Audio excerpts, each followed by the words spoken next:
Again, are you carrying a gun? And if I am? I'll have to arrest you. Figure out what truck you want to hit yet?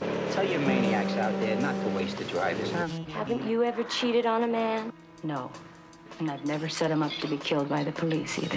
She's a cop. He's got a gun! Stop it! Kill me! Don't shoot, John! Your gun, Charlotte. Is in your eyes. Look, smile, sky,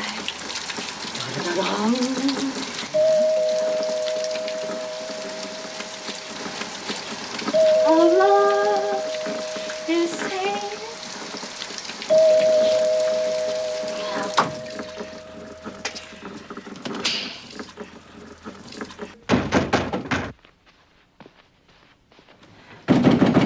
Miss Anderson! Neighbors. Just hold it, okay. What's the matter? Don't you hear it? They're at it again. The Barrys in 33. Boy, they're really going at each other this time. I know what's going on. My mother didn't raise a fool, you know. What are you? Mrs. Doherty, come on. What do you want me to do about it? Listen, just a minute ago, I heard him say to her, I'm going to blow your head off. Now, I don't know whether he meant it or not. Well, why didn't you call the police? Call the police? Why should I when I got a live-in cop?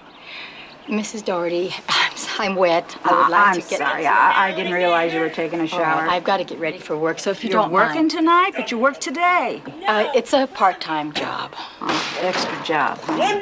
Well, nobody makes enough money to live on these days. True. Not even cops. Well, I guess it's better than being on the take, right? No offense. I saw you try to flush it down the toilet. What? That note, dear Hillary. What is it? You don't think Mrs. Doherty, a patrol car could be here in 2 minutes. 2 minutes, somebody could be dead. All right, excuse me a minute.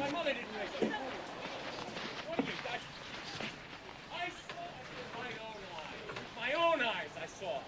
Don't. Big deal. Is it? You don't think that... She likes to have her customers reach her now and again. Marion's handwriting. Oh, you must really think I'm some kind of a dummy, don't you? No comment. No, I don't want you to see him again. You understand me? Cut your own hair. As a matter of fact, give me a knife and I'll cut it. Is that a threat? Answer me. Is that a threat? Don't see him again, do you understand? Stay out of there. Hi, I'm... If you ever see him... Excuse me. What? I'm Sergeant Anderson. Oh, yeah, our condominium cop. I don't think I sent for you, Sergeant, so why don't you just trot well, your... no, Mr. Barry, you didn't, but your voice waves did. What is this? Is this your idea? Is it? Is this your idea? Mr. Barry, she was frightened. Yeah, she now, was even frightened. from my place, it sounded pretty heavy up here. Now, do you think we can keep this in the family, or shall I call a patrol car? Look, what's really going on here, huh?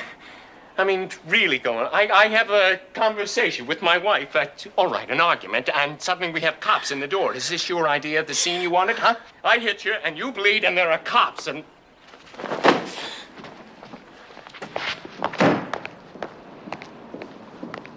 Miss Anderson, I'm just too embarrassed to know what to say. It's not nothing.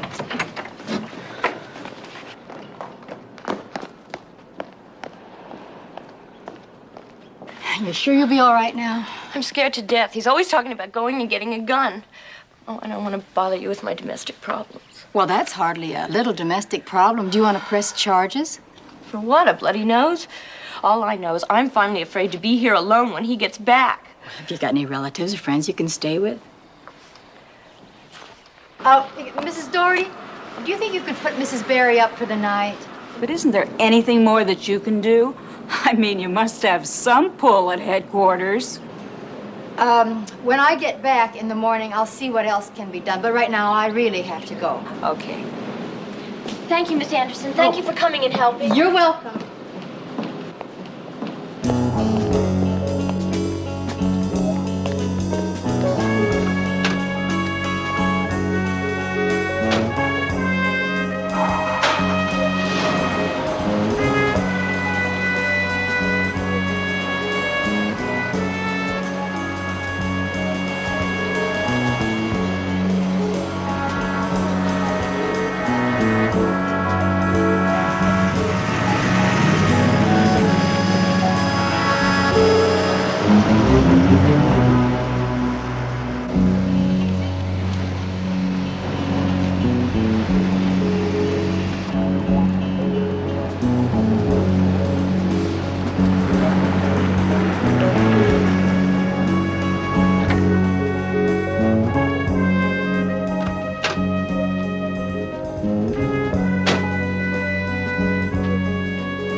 all finished with this.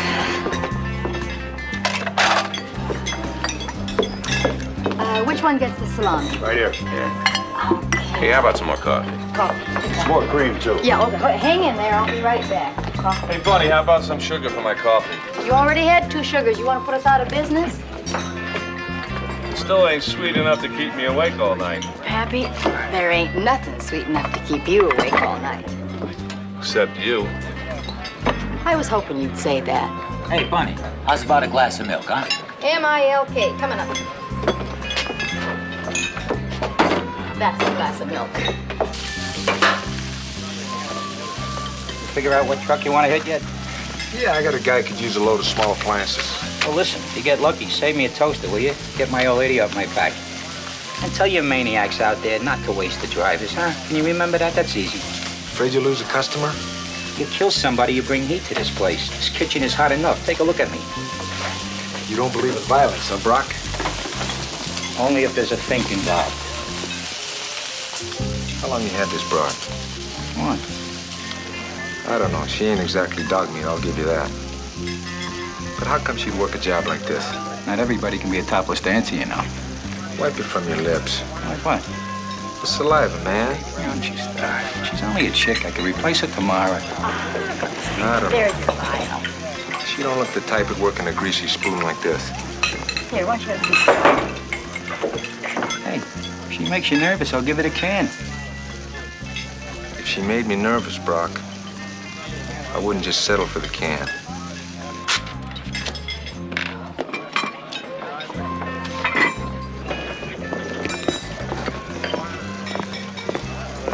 Hey, Bunny. Pie. Where's my pie? Oh, yeah, your pie. Pie. There's your pie. Hey, Bunny, turn up your hearing aid, huh? I mean, I asked for lemon meringue pie. Oh, lemon meringue pie. There's your meringue pie. Ah, thank you, sweetheart. You look like you got something else on your mind. I can't keep no secrets from you, can I, Tiger? What secret you got? Oh, my old lady. She's sweet, but she's a little soft in the head, and I got her in this nursing home, and well, I'm the only one who really can, get to her. And I told the night nurse I'd call and check to see how she is, and Mr. Brock, honey, I'm gonna go make a phone call. Why don't you use the phone on the wall? Are you kidding? My mom's gonna think I'm having an orgy with all this racket. Hey, Bunny, that's my dime. I'll put it back. Keep it warm, Brock.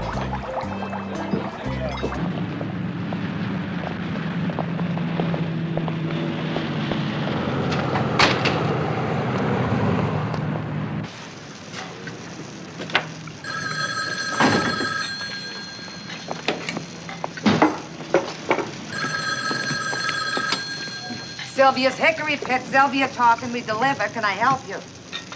Oh, yeah. Sure. William, it's your lady friend.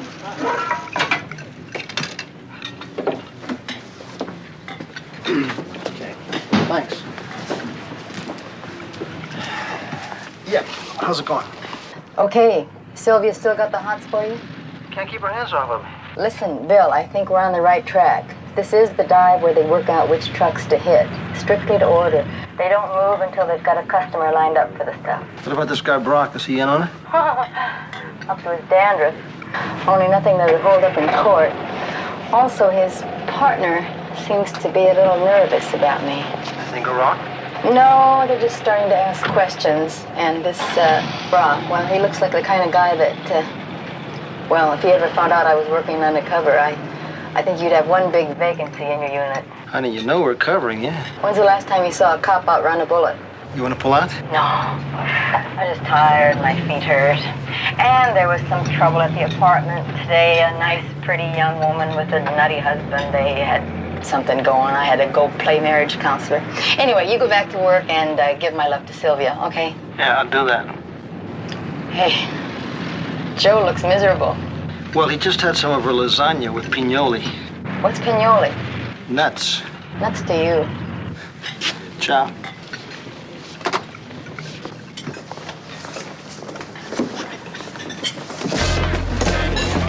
Make sure you have a good time. Everything okay here? Hey, buddy, how about the check? Right, one check coming up. How's the old lady? Oh, still driving him up the wall. I'm glad I called. How about a nice piece of chocolate cake? Keep your blood sugar up. All I need is your finger star in my coffee. Al, I'm gonna marry you. That reminds me, Bunny.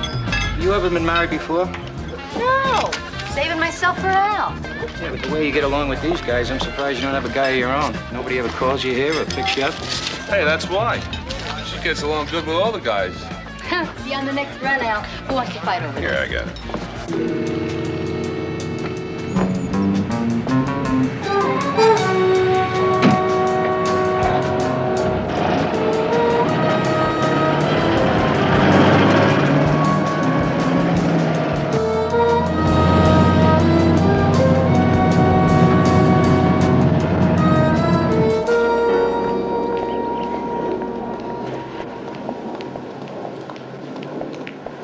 Miss Anderson? I want to show you something. Do you mind? Only take a minute. Oh, could it possibly wait? Not this. Oh, goodness. Your husband did this? I was asleep in Mrs. Doherty's when I heard him come in. Well, did you talk to him or try to calm him down or anything? The state he was in, he'd have killed me. I mean, I know that. Lost horizon. Did anyone call the police? Yes, I did. But I guess it wasn't a heavy enough scene for them to issue a statewide manhunt. Boy. Well, there's a problem here, all right. He's convinced I'm the problem, all part of a grand conspiracy to deny him the recognition he deserves. He's got this idea he's a great artist. Well, he's not bad. If only certain people would stop putting him down, getting him fired one job after another. His current job. Of course, he feels I'm forcing him to prostitute himself. No way you can persuade him to get counseling? To him, the whole world's out of step except Sean Barry. Well, that's not that unusual. If only the police could throw a good scare into him, let him know if anything should happen to me, they'd know who did it. All right, I'll talk to Sergeant Crowley. Could you take me down there to kind of fill him in on the background? I mean, when Sean wants to, he can be so charming and witty like you wouldn't believe. I've been on my feet all night. Please? Come on.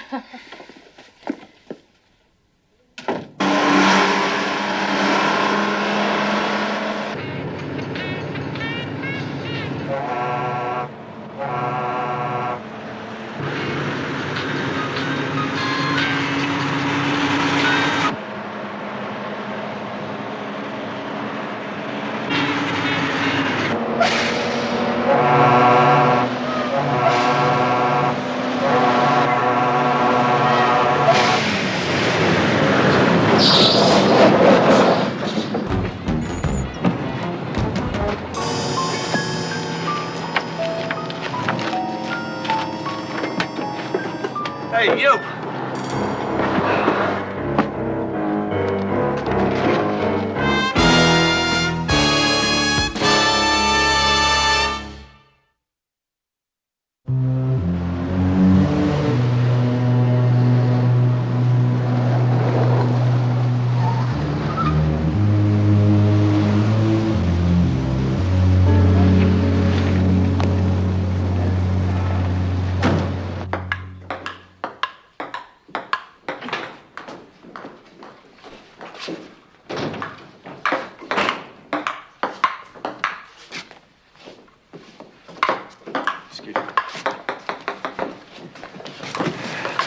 Hey, Red? Red, look, I gotta talk to you. Quiet, the game be over in a second.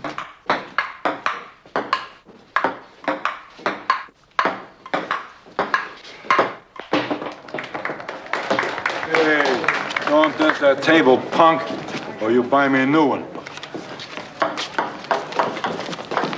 Man, you look like the dogs had you into the house.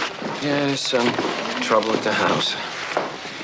Your old lady still playing footsie with that hairdresser? I don't know. She's playing some kind of game, you know, a puzzle. Look, that's not what I came to talk to you about. No? You once said that you had a nice, clean handgun for sale. What are you gonna do, knock her off? Hey, what the hell kind of thing is that to say? No, man, I just figure, well, I mean, nowadays, a guy's got to have some kind of protection, Red, you want to sell the gun or not? What kind of cash you got in your pocket? Enough.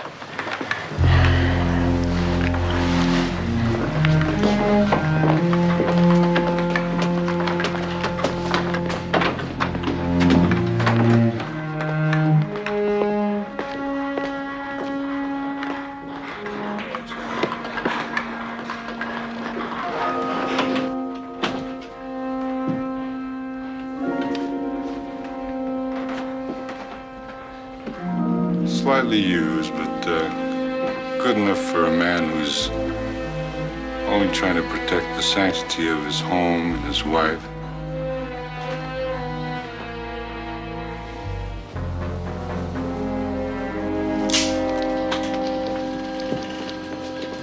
Those who in quarrels interpose often wipe a bloody nose. When I was a kid, once I had to write that 100 times on the blackboard.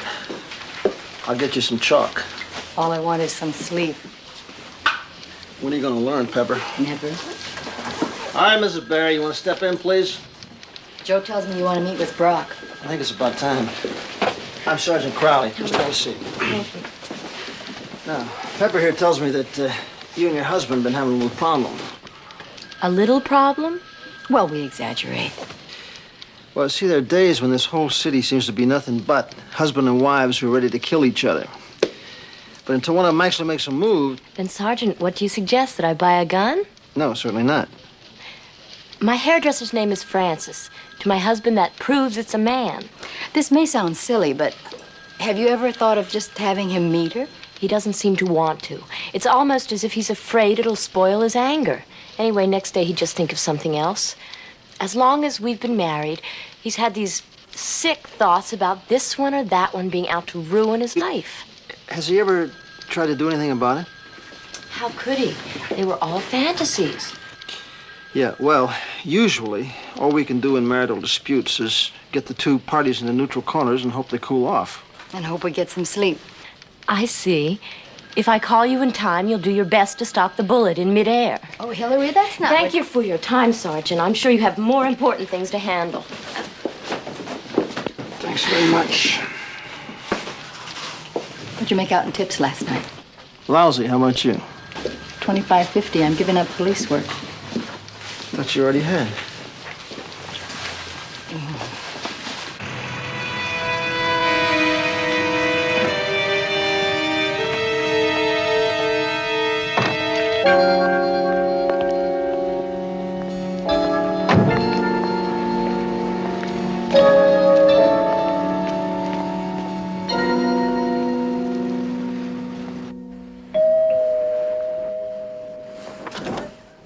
Miss Doherty? Hey, you really look very pretty today. Thank you. You know, I just, I saw a flick the other night with, Faye, Dunaway. And, she wore her hair exactly like that. Hey, look, it's okay my being here. I mean, I just came to get my stuff. How'd you know they were here? Well, I figured my wife's already changed the locks. You know, she being a graduate student in matters of the mind, I guess by now she ought to be an expert in handling paranoids like me. Look, I know she wouldn't have locked me out without my things, my clothes and my paintings. Yeah, you're right. Come on, they're here. Thanks.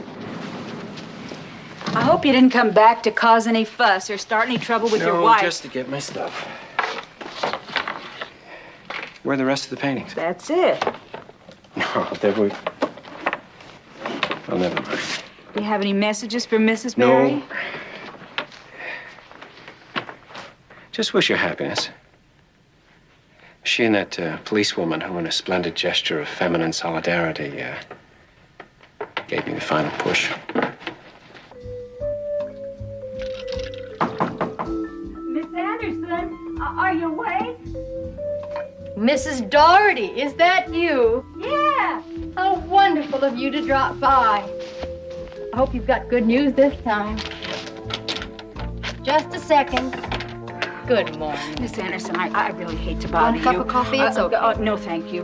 But he came back. Mr. Barry. Yeah. Well, that's good. He came back to pick up his things. Oh, well, then that's great. No threats or anything? Well, not exactly. You see, I asked him if he had any messages, and... do you mind? No. I asked him if he had any messages, and he said, yeah. He said to wish his wife a lot of happiness, you and her. Good. That isn't exactly a threat, I know, but, well, you see, he said you gave him the final push. And I could tell by the way he was wearing his coat that he was carrying a gun. You're quite sure that's what you saw? Yeah. Now, do you figure on calling the police and having him picked up? I'll call and tell them what you said. Good. But if they don't find a gun on him, there's not much you can do to a man that wishes you happiness. Oh, well, I certainly hope you can do something, because I'm really getting very tired. Those people yelling and everybody disturbing me. You are a policewoman. After all, you ought to know how to do it.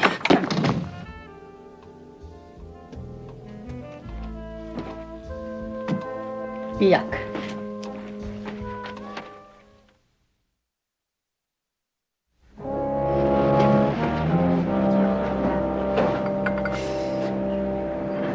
What can I do for you, pal? Hey, here if a man plays his cards right, so I'll get a little dinner around here. I'll see you tomorrow, Brock. It's a little early for dinner. I just opened up. The only thing I got ready is some sandwiches and some stew. Yeah, I can't hack with no sandwiches. I'll have some of your stew. Where you from, out of state? All right, sure. What are you hauling? What am I hauling? I'm hauling good stuff. Only thing is, I got me a little shrinkage problem. Everybody's got problems today. You ain't telling me nothing. Now, my boss wants me to carry a shotgun. I said, there ain't no way I'm gonna carry no shotgun. I mean, they ain't paying me to be wired up, you know what I mean? You're smart. You bet your life I'm smart. There's plenty of whiskey where that come from. I only got me one life. Well, I'll tell you the truth, between you and I never knew anybody that could grow a new head. That's exactly what I told him. If anybody wants whiskey, it's bad enough to hold a gun on me. He's looking at a live coward. Or better yet, you know what I'd tell him? I'd say, hey, baby, why don't you just not get yourself in no sweat? In fact, you make me an offer I can't refuse, and I'll give you door-to-door service. I guess it takes all kinds, huh? That's right. What about you? I mean, you know anybody who's real desperate for some booze? Mister, let me tell you something. I don't know who you are. You might be a cop for all I know. Or some other kind of a crook coming in here setting me up for a shakedown. This here is my business. I'm not interested in yours. Look, man, now get out of here and get lost. Hey, wait a minute. I said get out of here. I tell you one time, get out of here. Said you got a sour disposition, you know that? Only with my friends, pal. With anybody else, I'm just hard to get along with. Probably yesterday's stew anyway.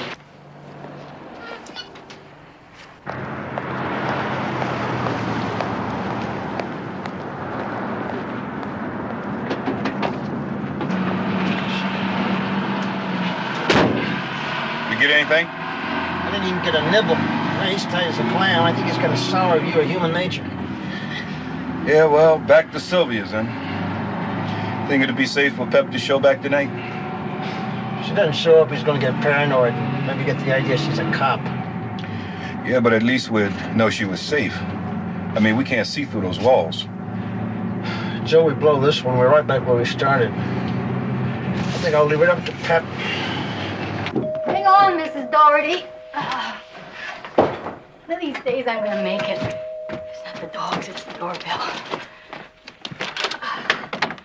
Oh, Sean. Hi. I just stopped by to apologize and brought you this. Thanks. I woke you, didn't I? Oh, that's all right. Could I come in for just a minute? Look, you're already aware that Hillary and I have a little problem. Actually, since we've been married, she's tried to help, you know, but it just seems to get worse, and I thought maybe you could help.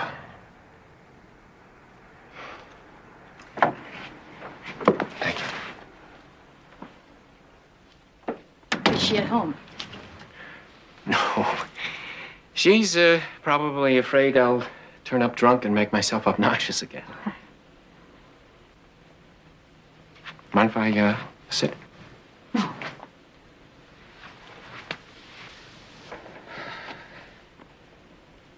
Right. Well, I guess you know the problem's not Hillary. It's me. I think I need help. Well, if you realize that, then half the battle's over.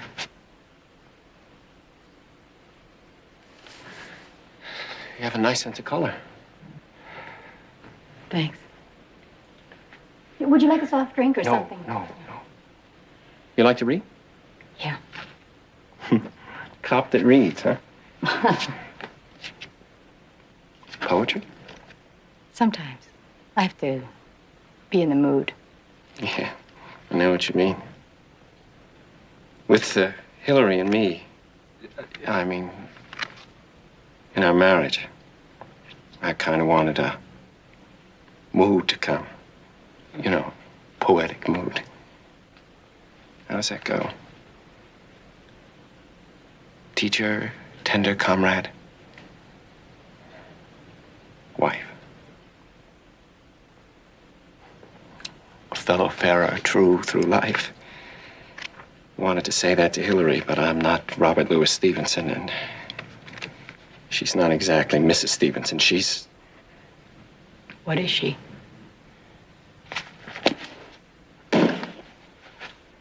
Nothing. Oh, you know, she's the big psychology expert. Authority on matters of mental health, and she's always pinning these labels on me, and I can't accept that from her. And I thought that maybe, I don't know, you could tell me what to do. Well, no, I can't do that, Sean. That's something you've got to work out by yourself. By myself. Earlier today, Mrs. Doherty stopped by, and she said you came over to pick up your things, and she had the impression that you had a gun.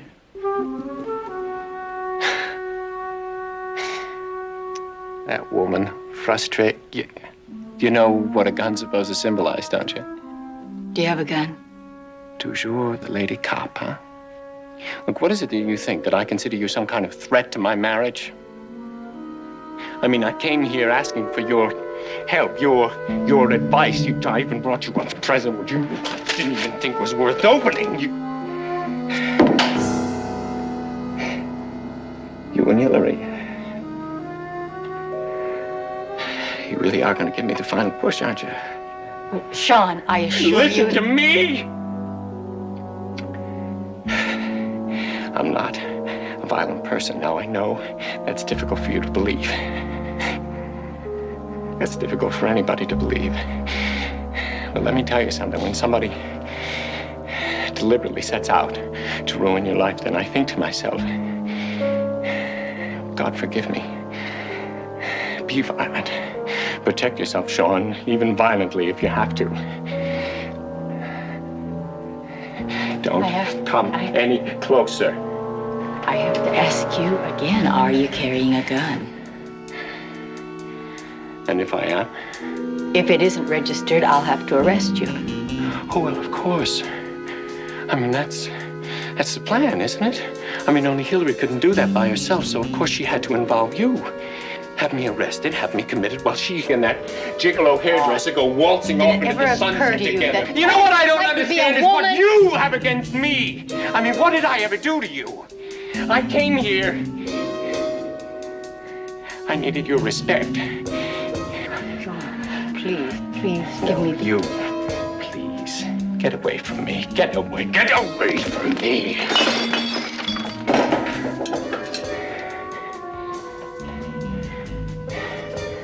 I know what you want, you and my wife.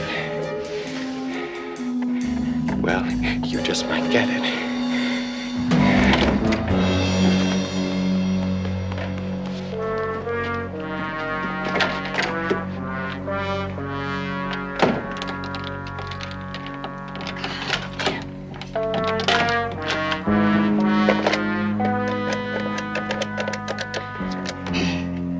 bills, Pepper.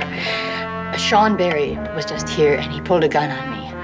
I'll make out an 8OW report, and we'll try to pick him up. Yeah, okay.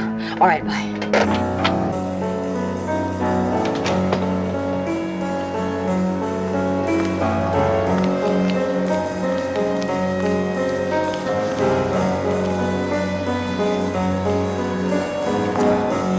Hillary? Yes? It's me, Pepper. Come on in, the door's open. I'll call you back. Your husband really are some kind of undercover cop, aren't you? Your husband stopped by a while ago, apologized, and he also brought me a present. That's him, all right. Well, he also pulled a gun on me. That's him, all right. There's a local broadcast out for him now, but I wonder if it's such a good idea for you to stay here. Where can I go? If I leave, he could be out there any place. Pick me off with one shot. You've got to tell me what to do. That's almost what your husband said. Pepper, are you equating me with him? Just stay put and lock your doors. And if there's any trouble, then call me at this number. And remember to ask for Bunny. Not Miss Anderson, Bunny. Hey, Bonnie, come on. We ain't got all night. My stew's getting cold. I'm sorry, Stu. Go on. There you go. How about a piece of coffee, Bonnie? Coffee. Where's my sandwich? Yours was the salami. There you go. How about some coconut cream pie? One left. Coconut cream. Hey, Bunny, I need some ketchup and sugar. Ketchup. You got a match? Sugar. There's your ketchup. Who wanted the cream? What am I supposed to eat this with my fingers? What? Didn't I give you any silver? I'm sorry. Hey, Bonnie, you know, this coffee's worse than usual. You must be in love again. Hey, can I have a straw? You want a straw? Please. I don't know. She sure wakes her butt off. Yeah, well, I still say she's got too much class to work in a crummy joint like this. Hey, if you want me to fire her, I'll do it right now. Not yet. Bum, bum, ba-dum. Bum, bum, bum. Bum, bum, bum. Bum, bum. Evening.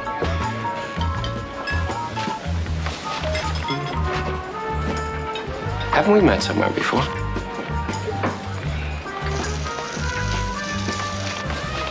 Bum, bum. And sin has left its sad scar.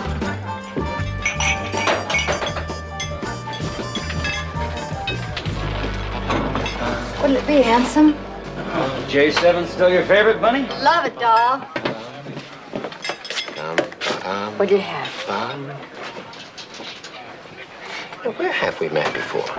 Tiger, if we'd have met before, you'd have remembered it. Right, fellas? Let me think. Under the bacon and tomato? Come on, I'm kind of busy. What'll it be?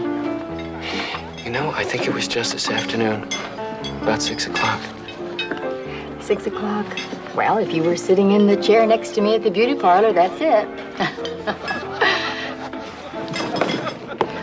What'd you have, pal? Nothing.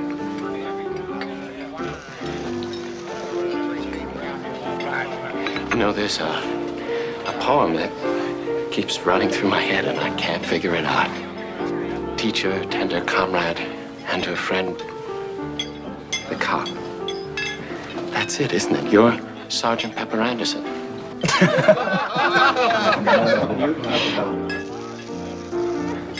The beautiful cop.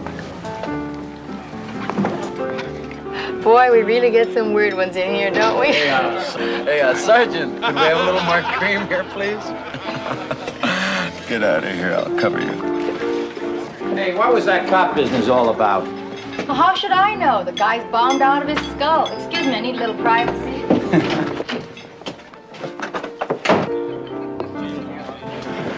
Hey, why don't you give the lady a break? Why don't you just go into the John? You know what I mean? Oh, let's see.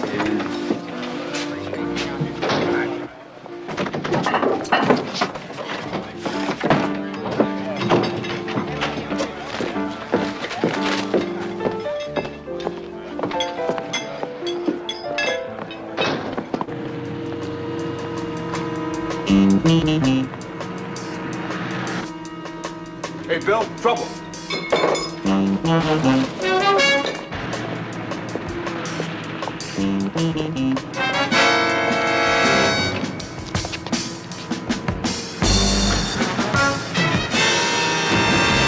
Hold it, please!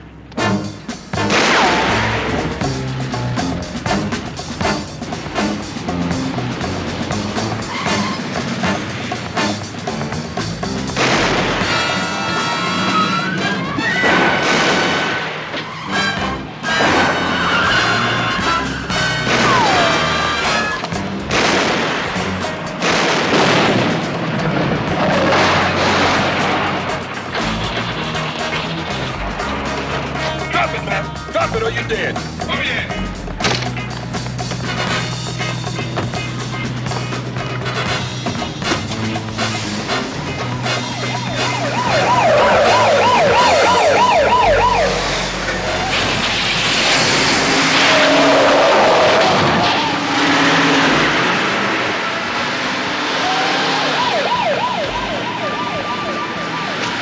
Shut it up or I'll blow your fire. Shut it up! Now put your hands on the wheel.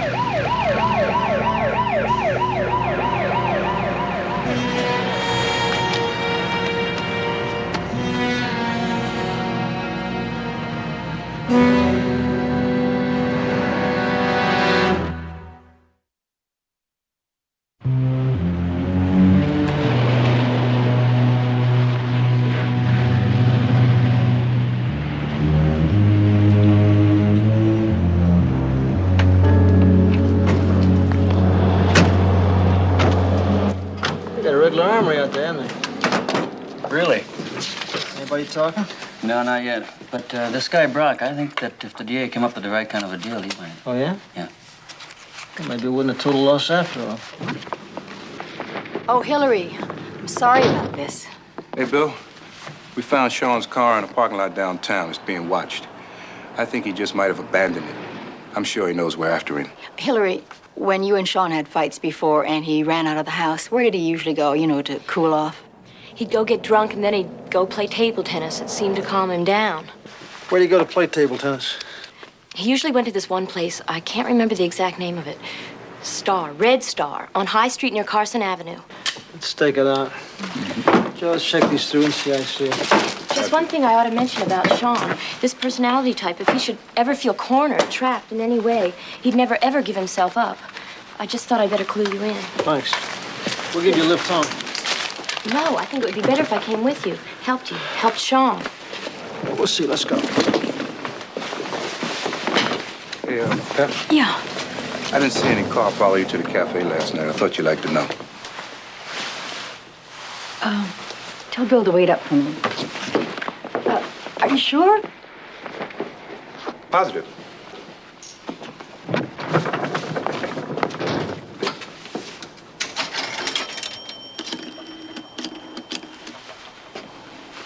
Could you give me the number of the Astro hairstylist, please? Thank you.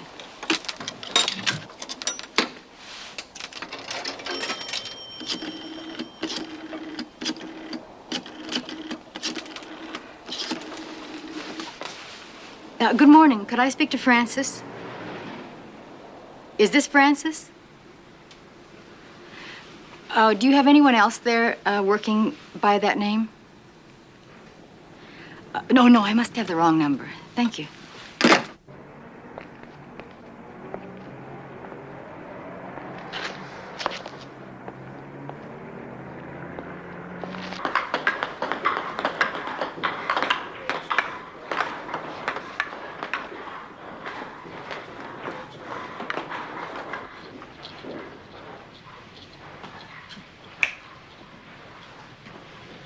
You just hit me. Somebody once said to me, if you ever want to pick up a clean gun, see old Red up on High Street. That couldn't be you, could it? No, that's another Red with red hair. Not me. I got my name from the Red Sox. Me and Van Johnson. Where you going, Red? Look, Sergeant, I'm losing money. What are you keeping that floor safe over there? What is this, a shakedown? What do you keep in the safe, Red? Huh? You guys, what kind of money are you talking about? If you're not too greedy, Sit down, Red, before I bribe you to the rest of the charges. Huh? Go on, sit down.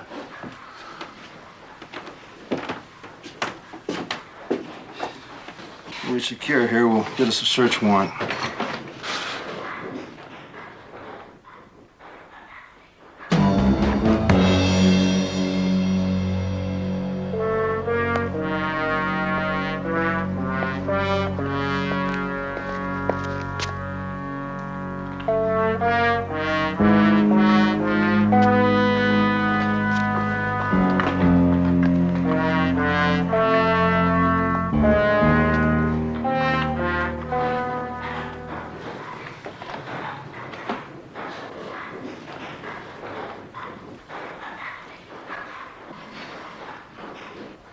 Why are you staring at me like that?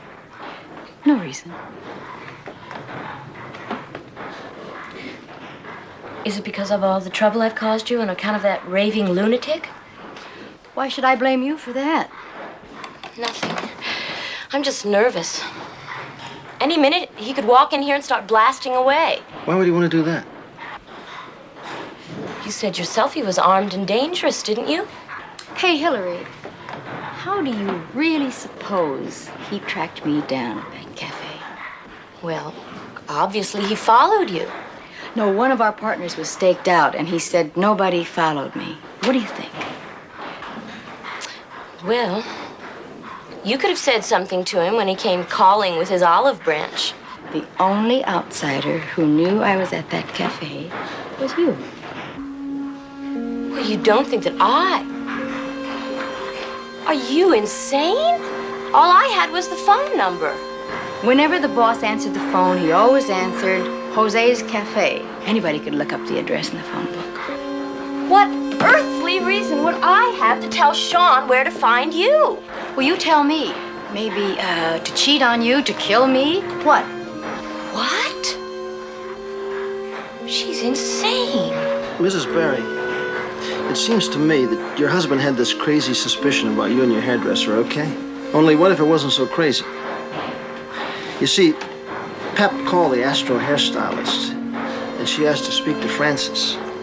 She tells me Frances has a very deep voice for a lady. Haven't you ever cheated on a man? No. And I've never set him up to be killed by the police either. Is that what you think I was doing? I wish I could understand why lovely little things end up emasculating their men, and then their husbands run around wondering what happened, blaming themselves. You know what I think? I think your lady cop has fallen for my charming, crazy husband. That's what I think.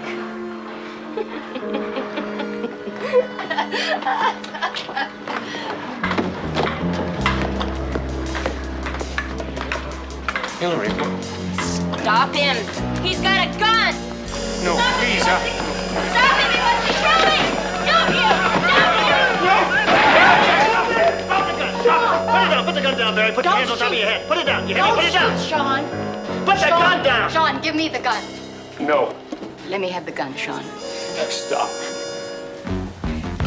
Come on. Now I'm here to help you. Look what she's been doing to you.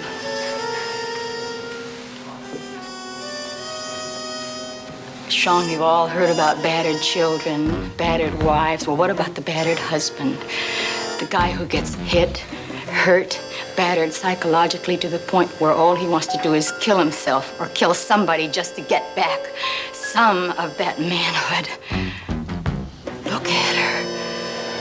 Can't you see it? We're here to help you, I swear. Give me the gun. Give me the gun, Sean. Right about me? No, she's not.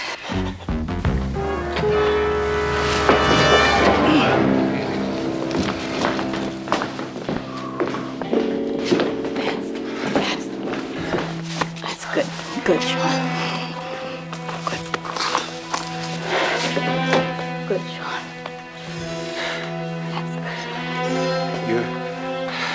gonna take me in, aren't you?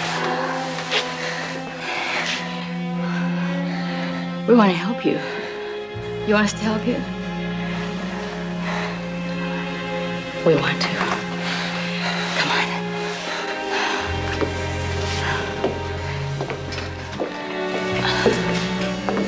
I know. I'm sick. But I couldn't admit that to her. She's a lot sicker than you are, Sean. Dick, stay with Red Sox up there till I can get back here with a warrant.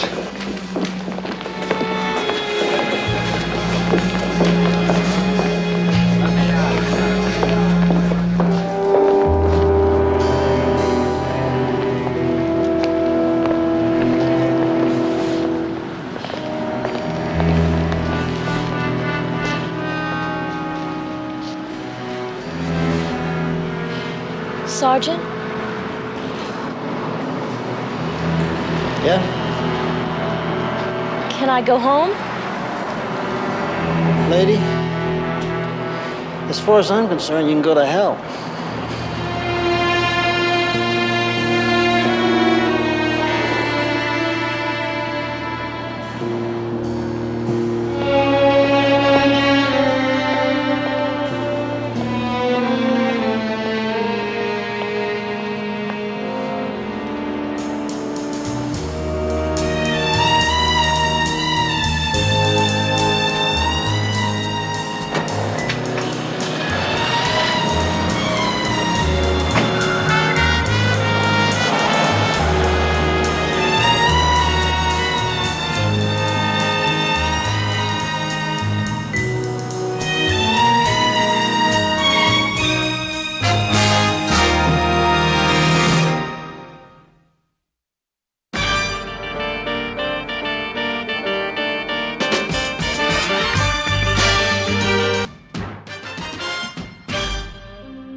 Where's Bobo? Where is he? I already told you I don't know where he is, man, and that's the truth. One of them took off cross country in his chopper, probably got Pepper with him as a hostage.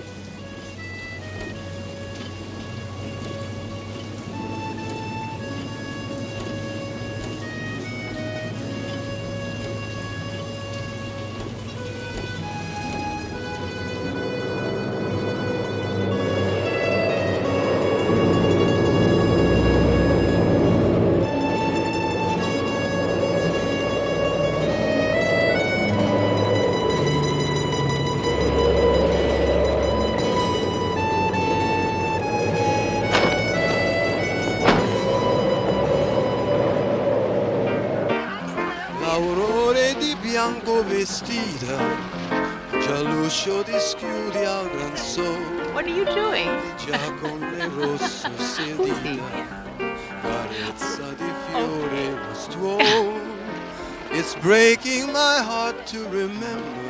The women must be allowed to work any division of the department they choose.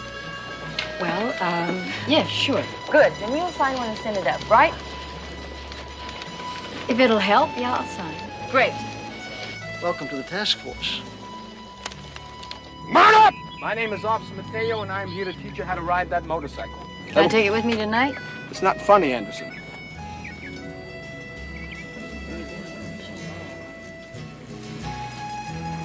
From stars I'll make you cry, and kneel before you. I pray you'll take my hand. I adore you.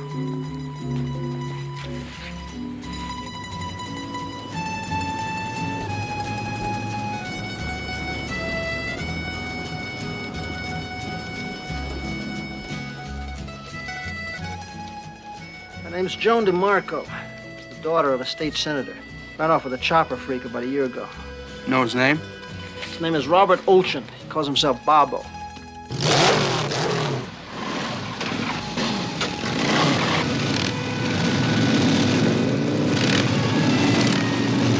Joan DeMarco, where is she? Johnny DeMarco. Oh, Marco Polo. She became a famous world traveler, so she must be traveling, you know. These past couple of months, they've really been great. Hey. Listen to me. Somebody's watching us through the window.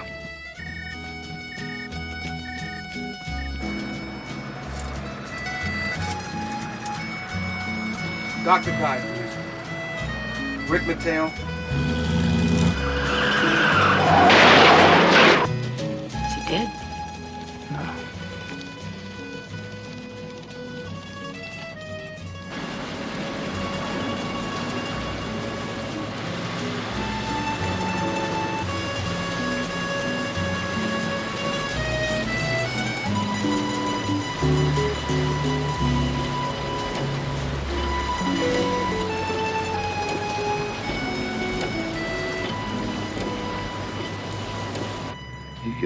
He suffered a linear skull fracture, causing an epidural hematoma.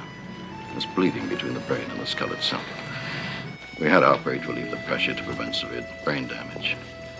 We'll know more if he comes out of the coma. You think he's going to make it? I'm sorry, Sergeant Burnett, it doesn't look like it. I want to see him, Doctor. Sergeant, he's I comatose. want Still to, won't be. please.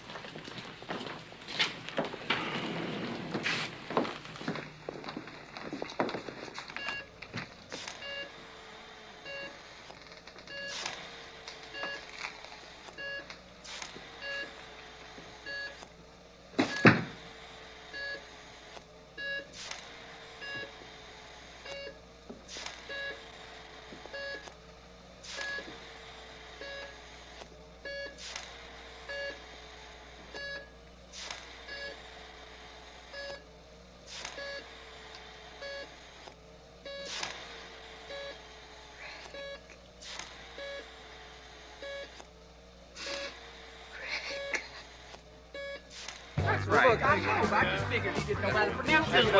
Far so good. Like some fresh popcorn, okay? Thank you. You look tired. A little bit. Well, Terrific.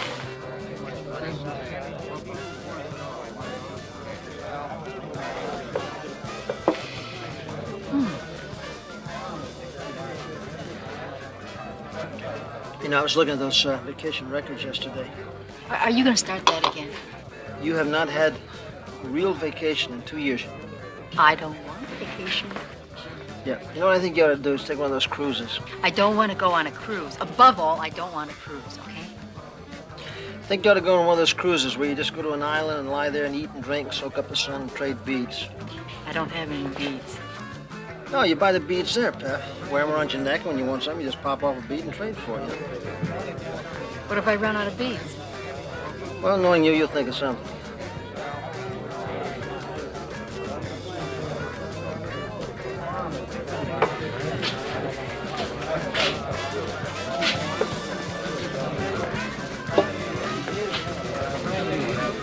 I'm going back to the hospital. There's nothing you can do, Pep. If you were in the hospital, that's where I'd be. Let's go.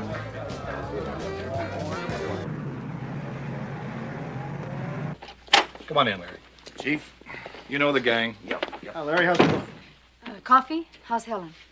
2 lumps and meaner than hell. Glad to hear she hasn't changed. Okay, Chief, what is it? In or out? Oh, yeah, Larry, I want these 3 in on this with you. Any way they can help. Thanks, Chief. Thanks. What do you got so far in the Mateo case? Well, here's some mug shots of the Babos people. The most important evidence we've got is this right rear tire imprint on the van. Oh, take a look at this. Is that a Helden, German make? Made in East Germany, Leipzig. That shouldn't be too hard to trace. Now, they imported about 400 or 500 of them. They sold mostly here on the coast. Have you started checking the stores and outlets? Yeah, we put bulletins out in the van. Now, the witness gave us a good description of the paint job on that van. It was pretty wild. Yes, it was. That description matches the vehicle of one Robert Olchin. Olchin, is that the one they called Bobo? Right. We've alerted customs, and they're checking the borders.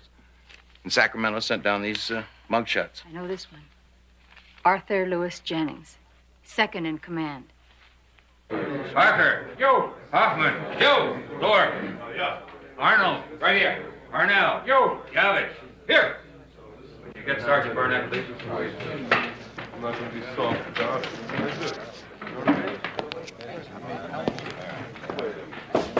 Yeah.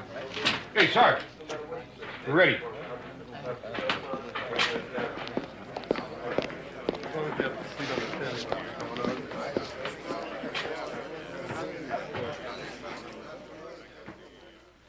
Each of you has mugshots of Olchin's followers. Any questions? Well, let's hit the streets.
I've got him boxed in.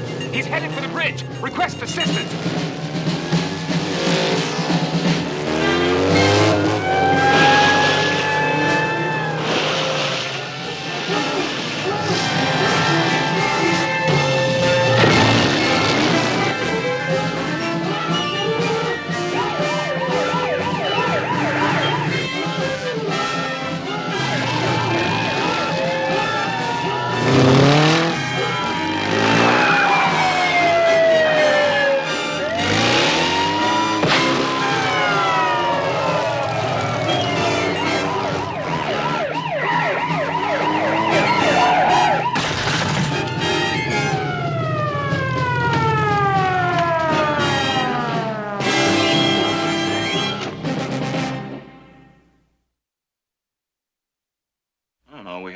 And I split. You know, you hang around with Bobo, you only do things one way, his. You got a mind of your own, haven't you, Comet? I mean, you're a college man, 2 years in college, huh? Well, I'm not a sheep, if that's what you mean. No, look, anybody get a light around here? What happened to Joan DeMarco? I don't know any Joan DeMarco. Well, don't lie to us, Punk. She was in the van with Bobo the first time Mateo stopped him. And the next time at Sugar Ranch, she was gone. Then it was your old lady in the van, wasn't it, Comet? How'd that happen? Look, Bobo says any girl runs with a pack is his, you know. Duarte saying yeah. What the hell does that mean? Lord of the Manor gets first crack at the maidens. Is that why you split? Look, I already told you I don't know anything about any Joan DeMarco. Where's Bobo? I told you that, too. I haven't seen him in over a week. Now, come on, somebody give me a break. Anybody got a light around here? You never been locked up in jail, have you, Comet? No, and you don't have anything on me, do you, pal? We could book you for suspicion of murder. Murder. You crazy.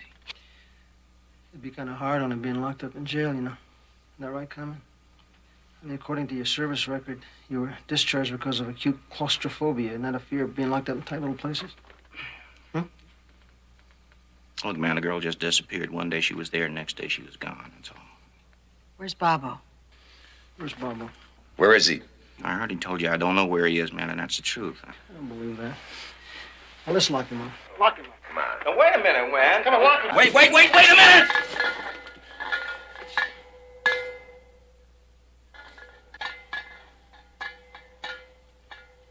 Now, Ernie might know something.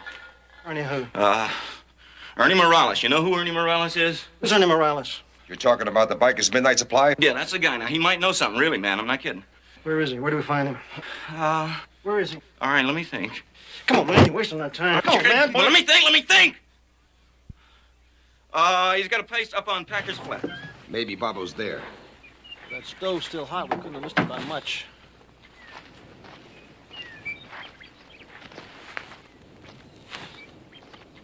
Did you find something? No, I was just looking at these tire tracks here. Heldon tires? I don't know. I can't tell. There's no tread left on the tires. I'm gonna stake this place out anyway. Okay. I'll give Joe a call. Ah. 12 by 50, 12 by 52. You guys got anything? Just checked out another station. Owner said he sold out his supply of those German tires over a year ago. Warranty was no good. Okay. Why don't you guys hang loose? We'll check with you in a few minutes. And what I do wrong, officer? Well, you cut off that oncoming traffic back there. Listen, I'm sorry. You know, I know it's a dumb thing to do. I was late for a date, and I know it's dumb. I promise you, we'll do it again. Sign here, please. Step out of the car, please. I'd like to ask you about these tires. What's wrong with the tires? Could you tell me where you bought this tire?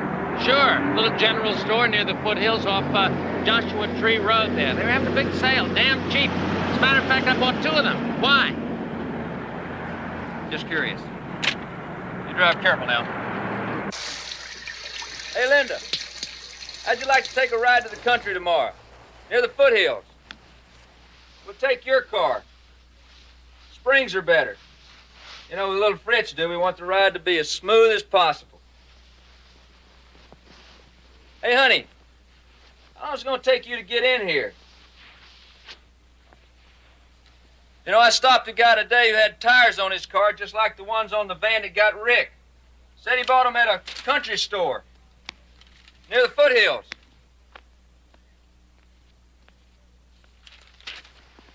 Wouldn't it be a kick if I solved this case? Me? Rookie?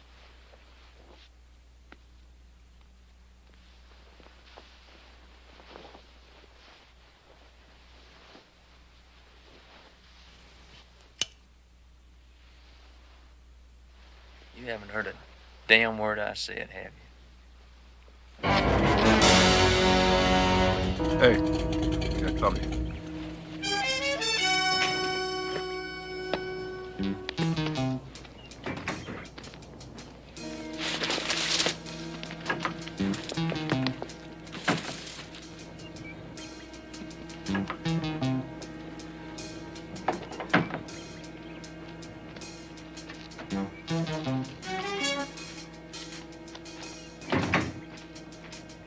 Halt, police! Come here!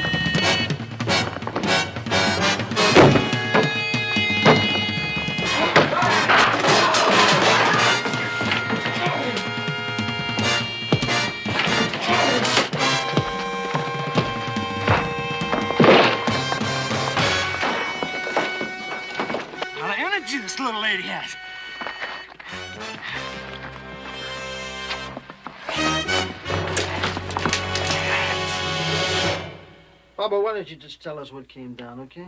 What came down? You mean like Johnny DeMarco? Oh, well, the chick with Johnny DeMarco, the chick was a dope addict. You know, she was either sniffing cocaine, always shooting it in her arm or something. If she couldn't get a fix, the chick, I didn't even see her eat it. She was a flippy broad. I think I get the picture. She was into dope, right? Into dope, man. This chick invented the word dope. No, She that's took not it- what I asked you. I want you to tell me how she killed herself, okay? You know, I had to get rid of the chick. You know, she became a drag. Well, I figured, you know, at the same time, maybe I could make a couple of bucks, you know, and her old man's loaded with dough. He had so much money, he'd never miss a couple of bucks. And then at the same time, he'd get his zonked-out daughter back, you know? But then, she found out about it. She found out about it how? How am I supposed to know how she found out? I don't know. Who knew about it? Hey, honey, come on. These people are my friends. We all ride together. We run together. I mean, Comet. Comet told her. Comet knew about it. Yeah, he's always got his thing into something, you know. Comet was the one. Maybe Comet told her, yeah? Okay, she was high. She found out about the note. Then what happened? Then it was she just flipped out. You know, it was that night we were up at the cliffs, you know, and all of a sudden this chick, she just flipped. She freaked out and she started screaming and she started running towards the cliff, telling me that she wanted to die. The chick wanted to die. Said she was gonna commit suicide and stuff. And then she started running towards the cliff, and I grabbed her. I grabbed her by this, and I just lost her. I just lost her in the dark, and then she went over the cliff, you know, and I could hear her screaming all the way down. It was suicide. That's what it was. All the way down, huh?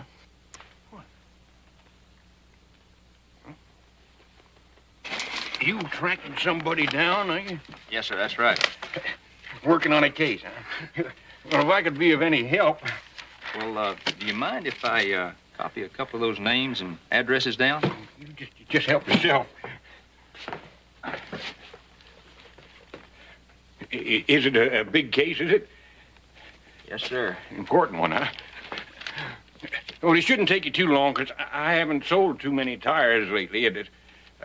Folks just, they're not driving as much, you know, with the gasoline costing so much. Folks that used to come here a couple times a week now only come one trip. Say, sir, I can't quite make this one out. No wonder. Red Rock Lane. The customer's name's Christopher Larkin. Sergeant Barnett? Yeah? Bill Crowley.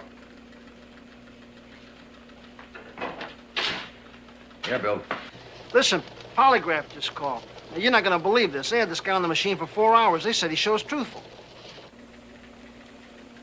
I see. All right, thanks. I'll tell the guys.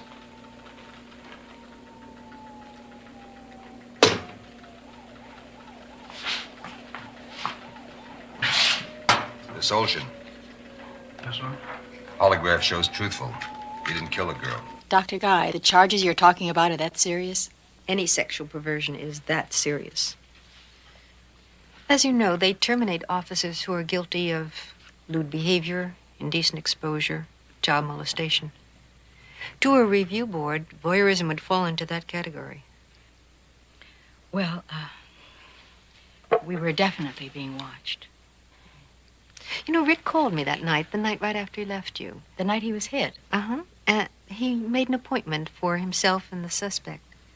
I have the notes here. If the allegation's true, it certainly would be grounds for dismissal. Who did he make the appointment for? French. Officer Charles French. Charlie, I'm going to ask you one more time. That night, the night Rick was run down, was that you outside the window, watching us? No, I told you it wasn't me. You sure about that, French? Charlie, Rick's a friend of yours. He was a friend of your dad's before your dad was killed. Isn't that right? Rick's a good friend. You love him. It's my brother. Rick's your brother? Treat me like a brother. Like a brother. You'd never do anything to hurt him, would you? Even though he's not here to defend himself? You wouldn't do that, would you? No. Because...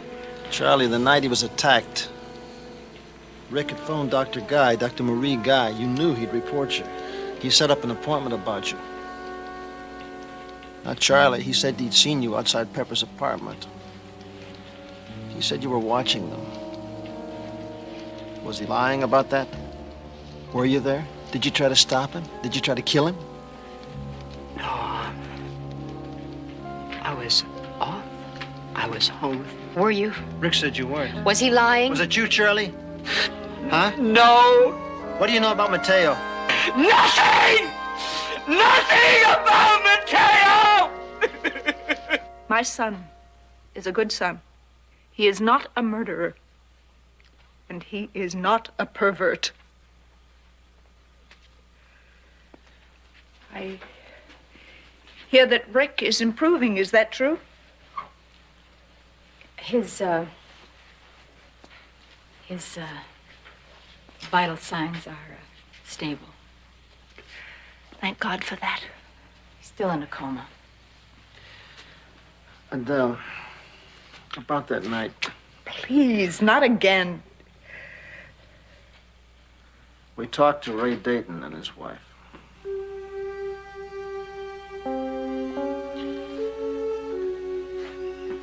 They told us that they had taken you out to dinner that night to celebrate your birthday. They told us that Charlie was not with you. Whatever did happen, we want to help.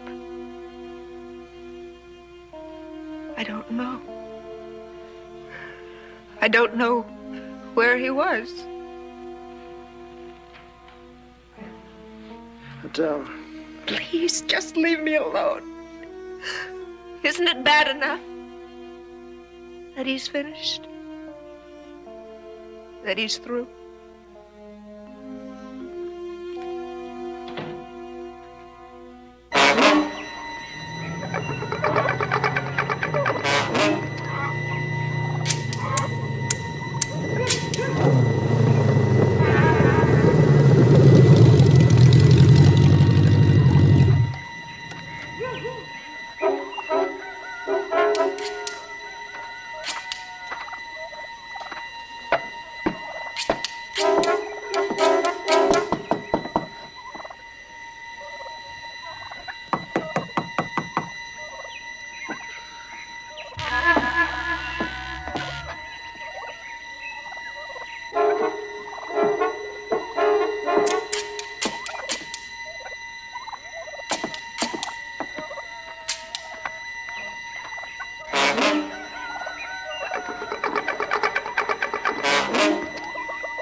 Something I can help you with, officer? Yeah, you. And you're under arrest.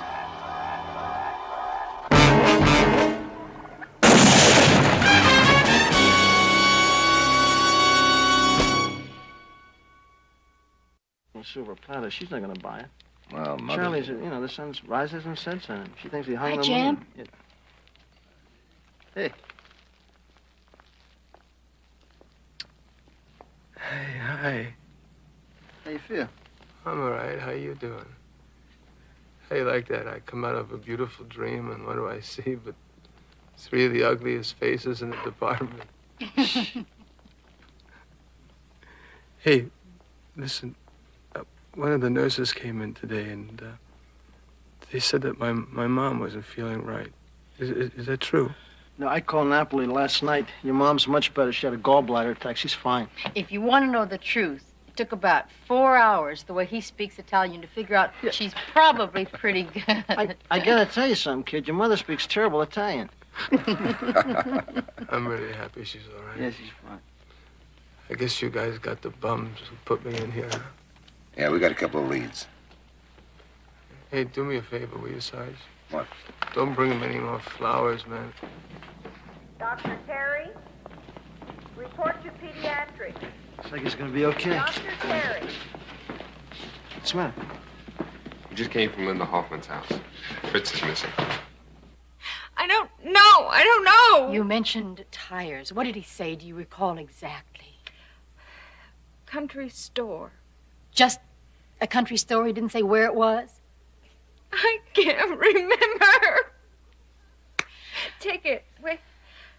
He gave somebody a ticket. Was it a tire dealer? Did the man sell tires? I can't remember. Do you know where Fritz's ticket book is? Okay.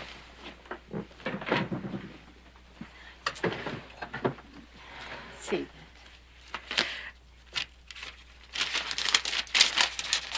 He only wrote 8 tickets that day. Braxton. Oh. Curly, will you hold it? I'll be right there. What? What did you ask me? Did you talk to the officer about your tires on your car? Oh, yeah, he asked me where I bought for it and why. What did you tell him? What's the matter? Are they hot? No. Please, where did you buy the tires? Well, why didn't you ask me that in the first place? A little general store off Joshua Tree Road, about 2 miles up the main highway. You know where that is? Yes, sir. Just a minute. Let me write that down. Joshua Tree Road? Thank you. Yes, thank you very much. It's possible. No, this is up in the foothills. Big Cahuenga Canyon. Who found him? Them kids. Boy Scouts on a hike. We're on our way. First Battalion, now Hoffman. Think maybe somebody's got in him for the task force? Well, where is he? I've been trying to reach him for half an hour. No, all right, no. Just give him the same message. All right, thank you. When Crowley calls, tell him where I've gone. There's the address. And keep trying to reach him and tell him to meet me there. Okay, Pepper.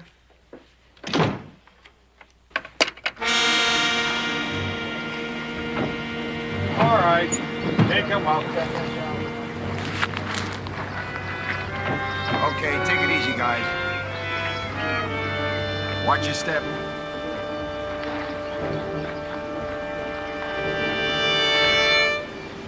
Hey, Sergeant. Yeah? I think we found something over there. Listen. Crowley, over here. And see that everything goes right, will you?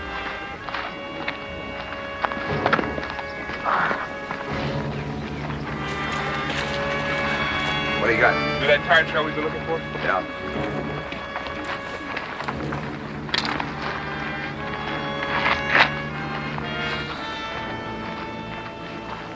It's the same van. Sure as hell is. Yeah, Michelle, I got some bad news. Fritz is dead. Yeah, we found his body. You'll tell Linda, right? Of course. No, I understand. What about Pep? Is she there? She was, but she's gone now. Did she say where we could reach her, Michelle? A country store on Joshua Tree Road, 2 miles off the main highway. Okay, thanks. You'll take care of it, right? Tell Linda?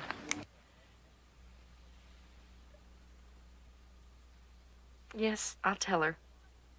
Tell me what?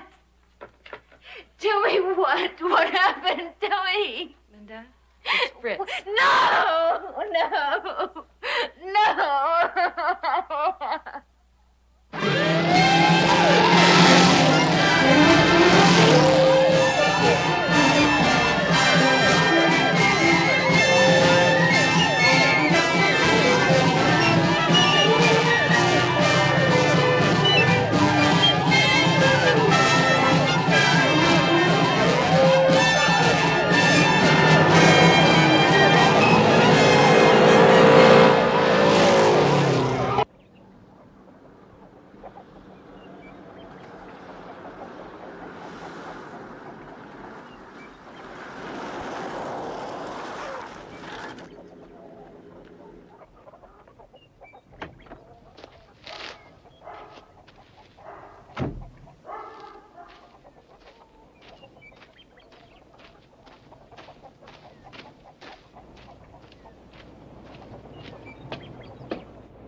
Joni?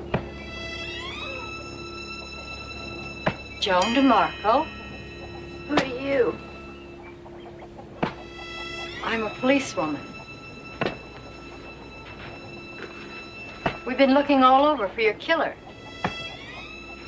We thought you'd been murdered or kidnapped. Murdered? You've been here all this time. Sure. Staying with a friend. Bobo ran down that pig I split. Didn't want any blood on my hands. Bobo swears he had nothing to do with Sergeant Mateo. We gave him a lie detector test. You have him?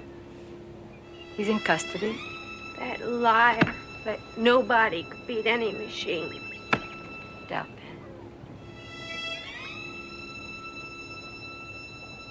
Does that mean he may get off? You won't burn him? They won't burn him.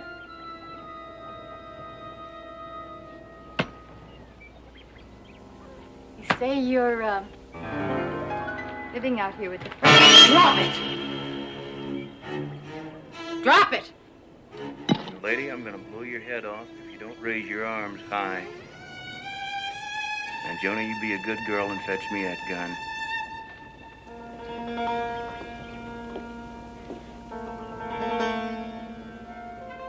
Okay, baby, bring it here.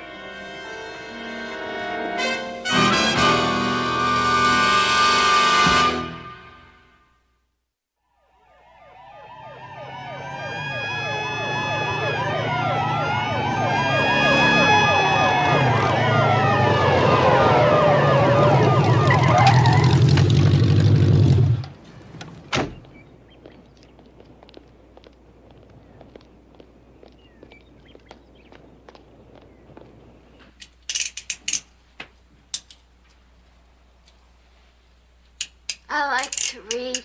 You like to read? Yeah, I like to read. When I was a little girl, my favorite book was Treasure Island. Did you read it? No, I didn't read it. Saw the movie. There was this old crazy guy in it. His name was Ben Gunn. He was kind of spaced out, but he did make sense about one thing. Dead men tell no tales. No.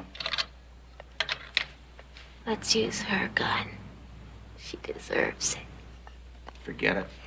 You didn't stop me when we wasted that motorcycle cop. You tried to frame Bobo, didn't you?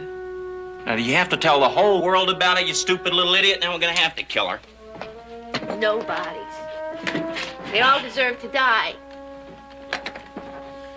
Like Bobo setting me up for that filthy money. He never cared about me. It was him and your nobody Kate plotting against us all that time. That dead girl in the bottom of the ravine. Who was she? Nobody. Just like you.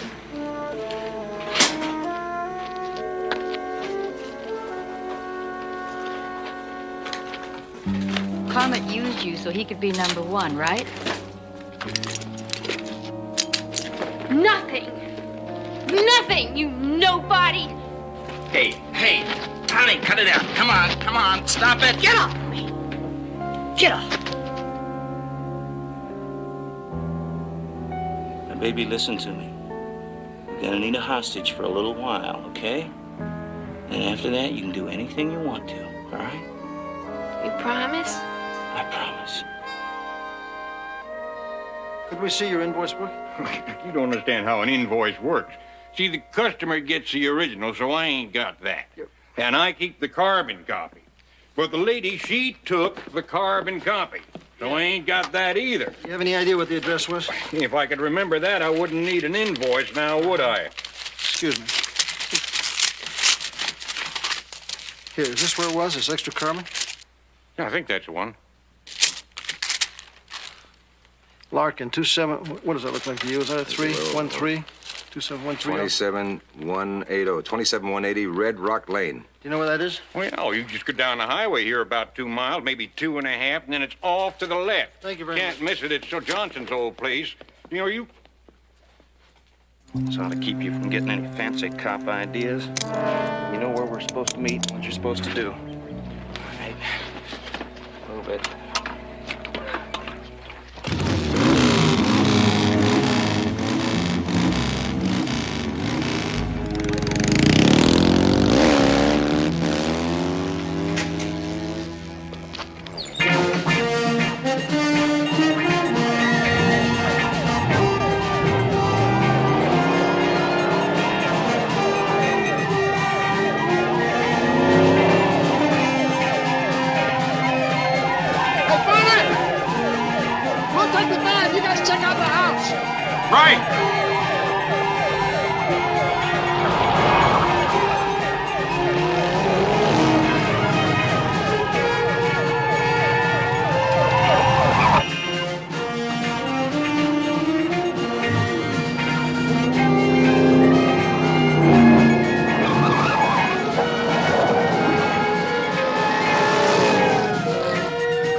Check the back. Get around the front of the van.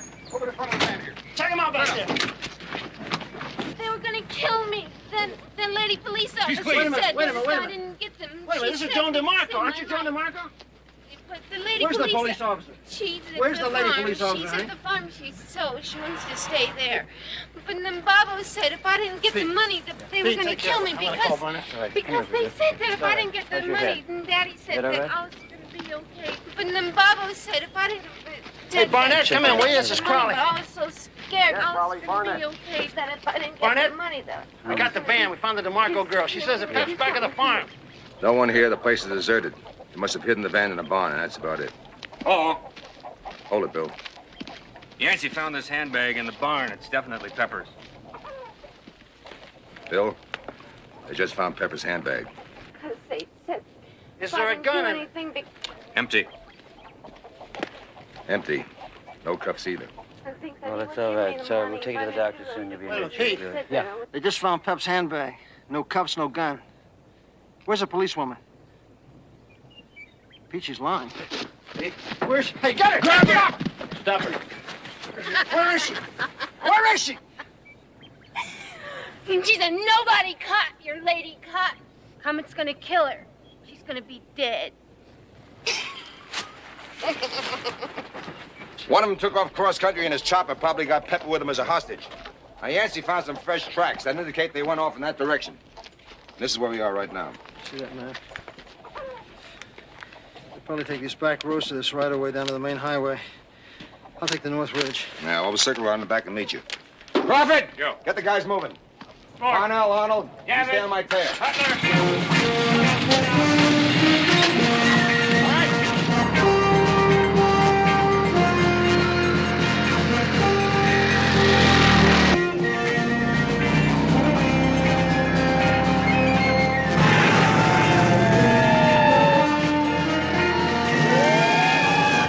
We've got him. He's turned off on Route 8 eastbound.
got a beautiful voice.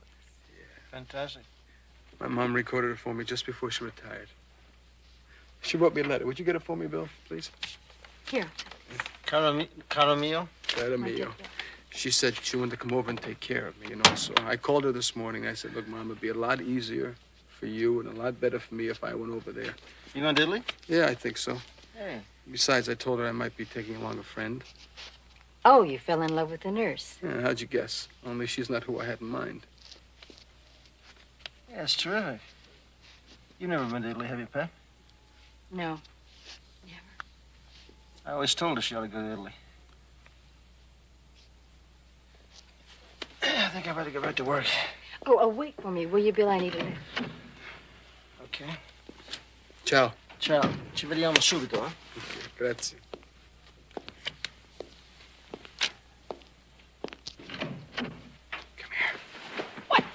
The nurse comes in. Let her find her own fella. Listen, I got it all planned. First, we go to Capri. Spend a couple weeks there, give or take a month, you know, just so I could rest. Rest? We'll do our best. Then we go on to Rome, and then Florence. Oh, there's such a great restaurant in Florence. You'll love it, yeah. And then to Venice. Yeah, what do you say? Rick? You know I adore you. But not this time around. No brass ring, huh? I tell you what. Here's a dime. And when you get back, you try my merry-go-round.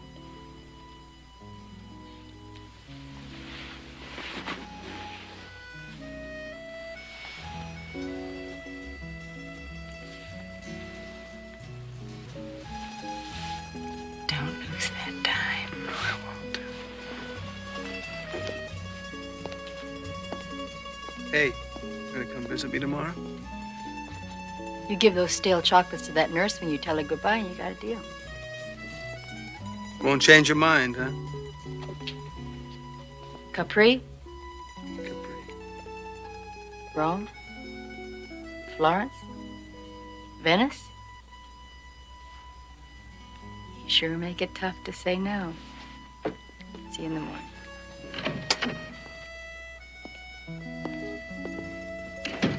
Bye. Italy's a great place for a honeymoon. I'm going to make up a list of the places I want you to see when you get there. I wish you would. There's a place in Rome. I know Rick will know all this, but there's a place called Piazza Navona with all the Bellini fountains.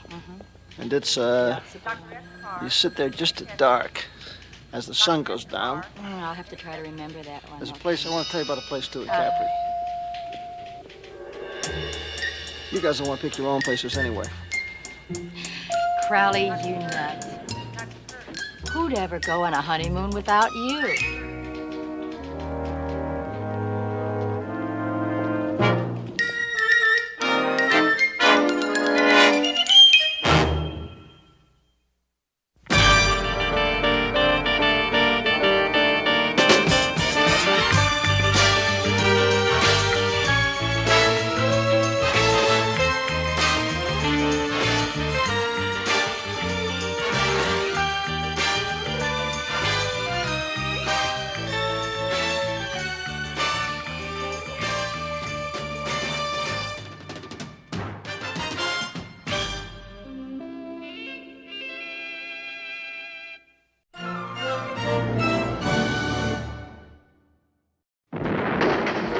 It would take more than that to scare us off. Believe me, country boy. Yes, I remember her.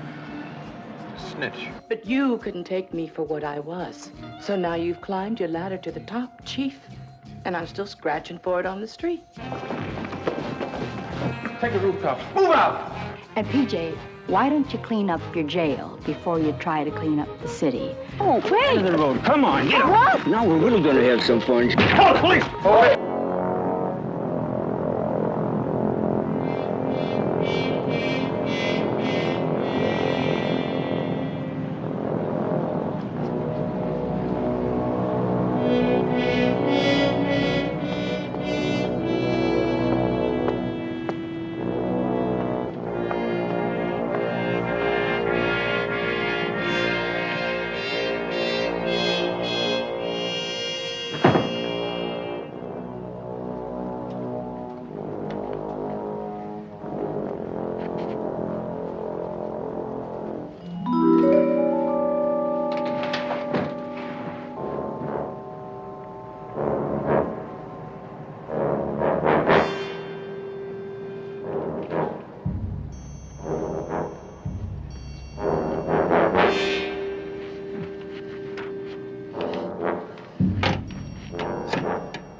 police.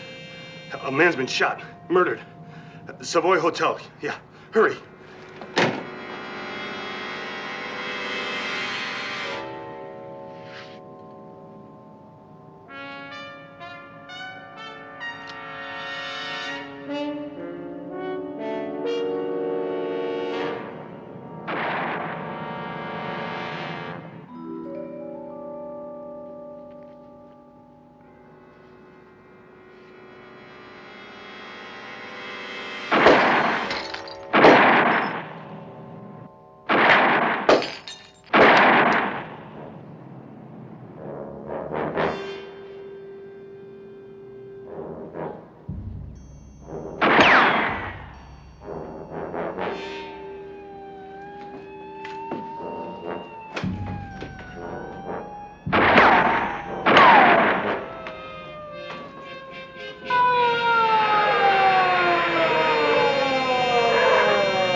Up the stairs, 209, end of the hallway. Right.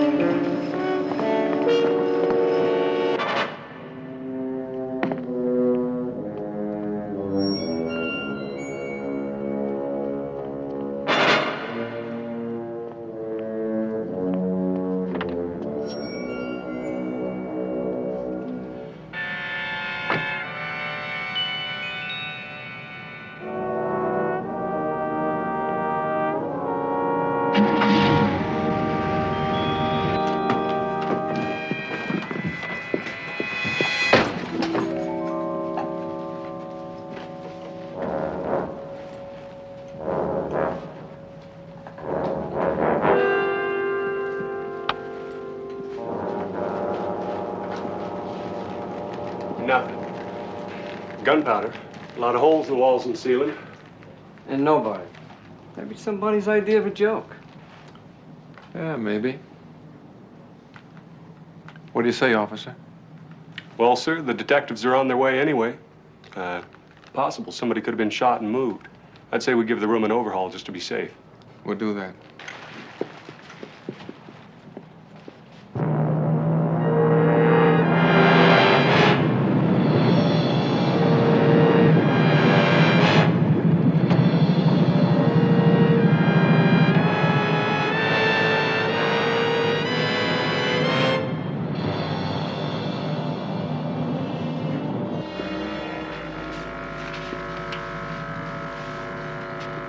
Things looking up a little, Chief. Well, they're acting like pros, so I would say yes, things are looking up. How about we get back on the street, huh? No, you go on back, Uno. I'll stay here and look after our detectives and catch you right back with them, okay? You're the boss.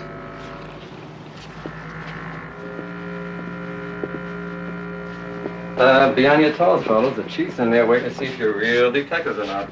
See, much a big chair, and he's turned the apartment upside down. But only for the better.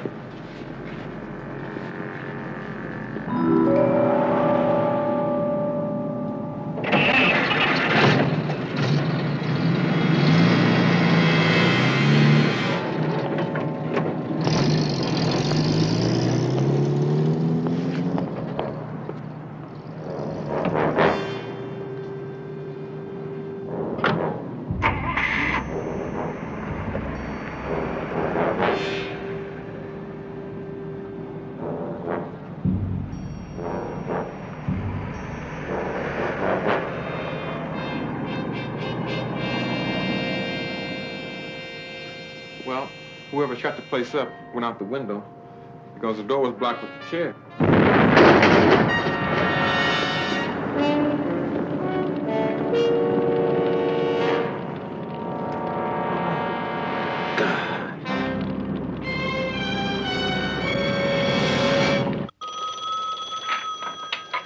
Sergeant Crowley. Yes, sir. Yeah, sure, I remember. Let's see. Anybody around here know how to spell mesmerize? Mesmerized? What kind of word is that for a police report? Joe, I just asked you if you could spell it. P. Well, it just seems to be the latest thing around here, Pep. You know, analyze, realize, pink eyes. Well, why don't we harmonize, Peter? Let's. Let's not. Thanks anyway. I'll look it up. Well, we can ask Crawley. I mean, he's the new expert around here on Are you mesmerize. kidding? It's his report I'm doing over. When are you going to learn how to spell? What, and blow my chances of making a lieutenant? Hey, listen, you remember a guy named P.J. Johnson? Sure, I always remember the good-looking ones. Robbery, right? Until he pulled the pin about a year ago. Yeah, well, he took a job as a chief up in San Robles. The captain just called. Looks like we're going to be helping him out. In San Robles? Doing what? Among other things, I guess I'm asking you guys to keep me from pushing up daisies. Take a look over here. It was dynamite attached to the metal frame with a magnet right here and fused with a delayed mercury switch. PJ, that had to have been put on the car after you went into the hotel. Right, and whoever did it thought I'd be in the car when it detonated. Well, how did it get there? You say there were people all around? Pepper, I have no idea. Who'd want to off you?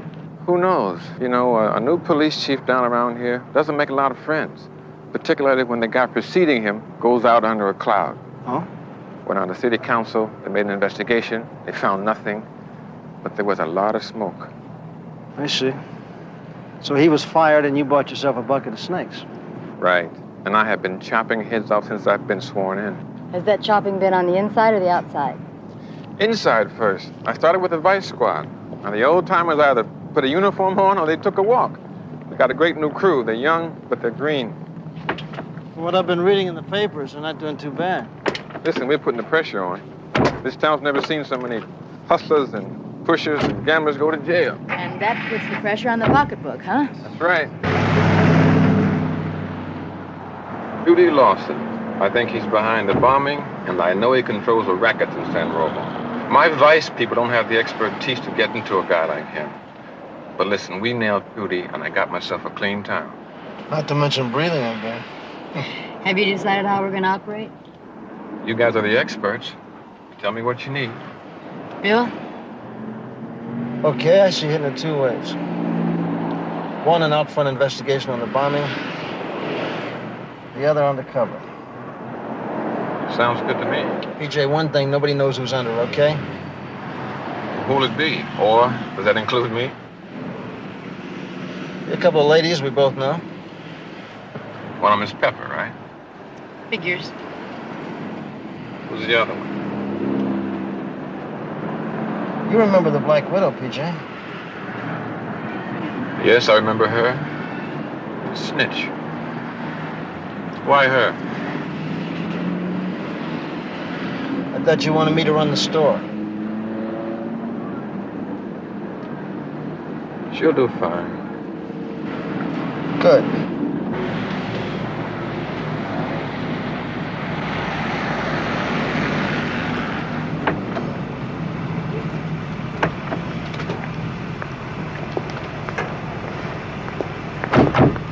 And then we just try to draw attention to ourselves and have everybody thinking that we're just freelancing here in San Robles.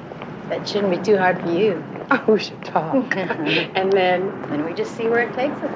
Oh, it's your money, honey. It's the city of San Robles, so you might as well enjoy it. You betcha I am.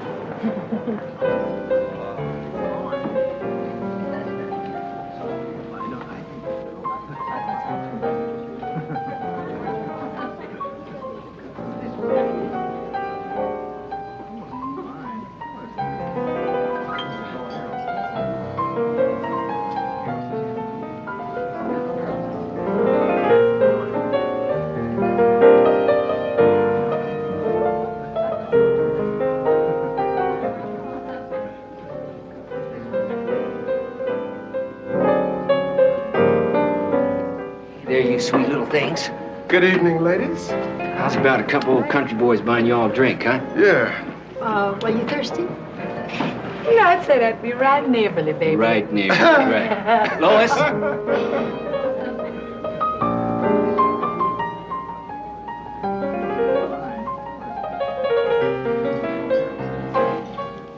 Not ours. What if they get some action going? Well, why don't we just wait and see what it might be? Now, Batson, just exactly what did the witness see? Well, he was a wino, so I'll try to quote him. He crawled down the fire escape of the hotel, crossed the street, got into a car with a hole in the roof.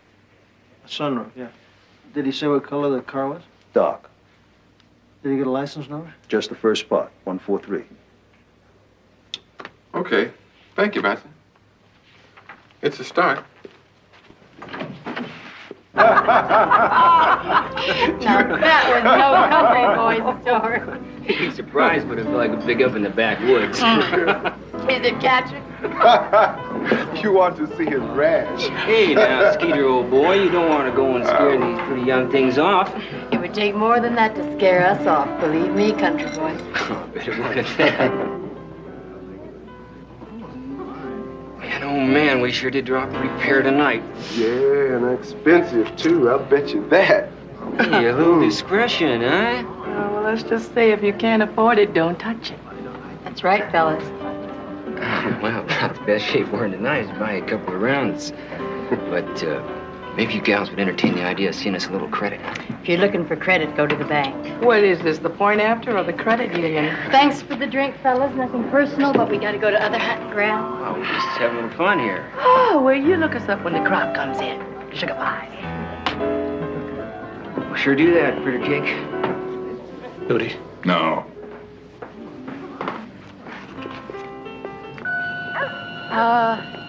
There it is. Let's stop for a cup of coffee and then get on home. Yeah, okay.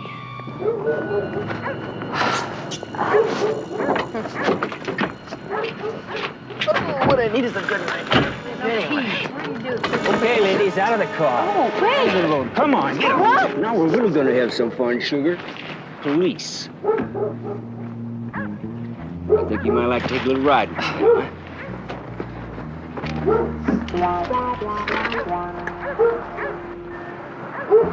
Let's go.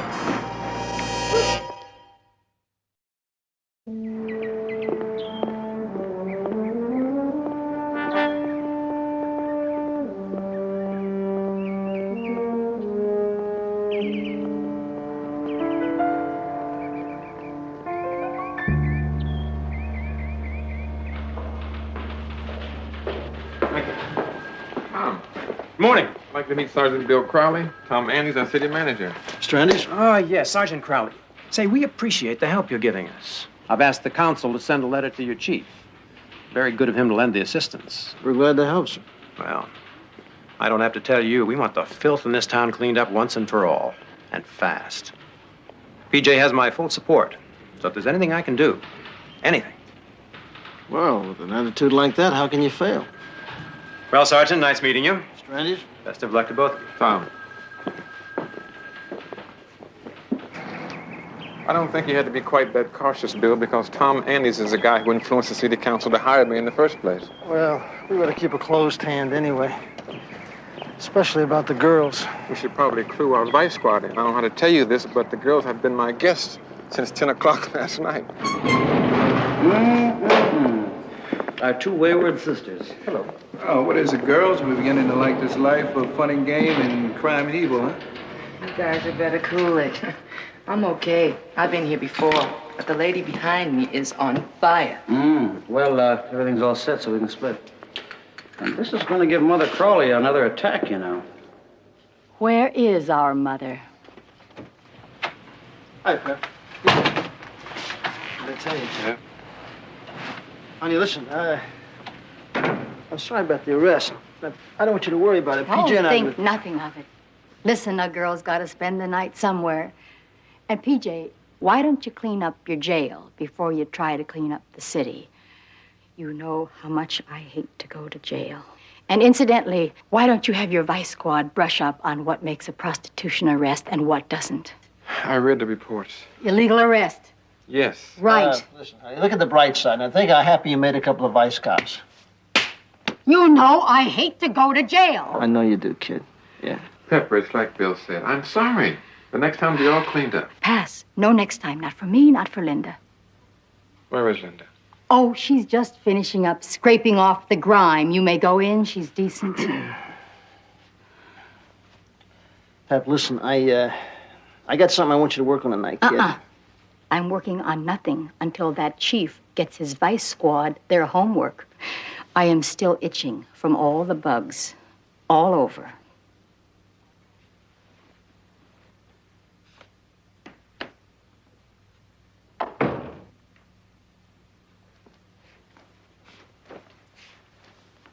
How you doing? PJ. Pepper told me it was you we were working for last night. Congratulations, Chief. I'm glad you finally made it. Are you really? It's what you've always wanted, isn't it? Yeah, I guess it is.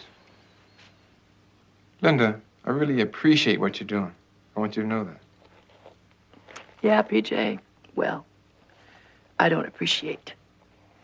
Just here for the bucks, just like always. You haven't changed a bit, have you? That's it, babe. We had a sweet thing going at one time. But you couldn't take me for what I was. So now you've climbed your ladder to the top, Chief, and I'm still scratching for it on the street. So let's leave it just like that, okay? We'll leave it just like that.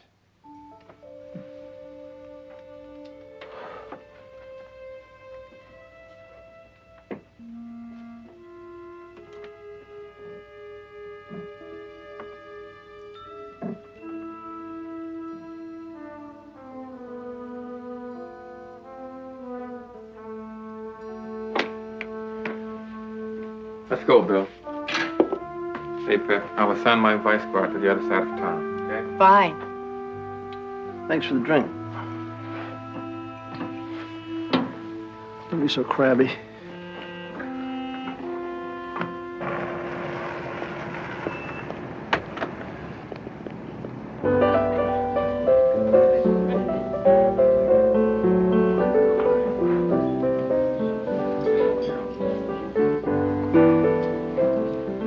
But don't just stand there. Invite the ladies in. Here come the judge. Starting to get somewhere.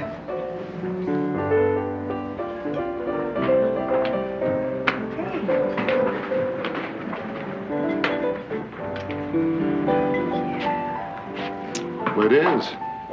Hello. Man I work for would like to have a little chat with in his office. Oh, well, thank you, but we're comfortable here. He's not too concerned about your comfort. He's not very much of a gentleman, is he? Prefers his privacy. Let's not keep him waiting, shall we? I think maybe the man has a good argument. I think maybe you're right. You lead, we'll follow.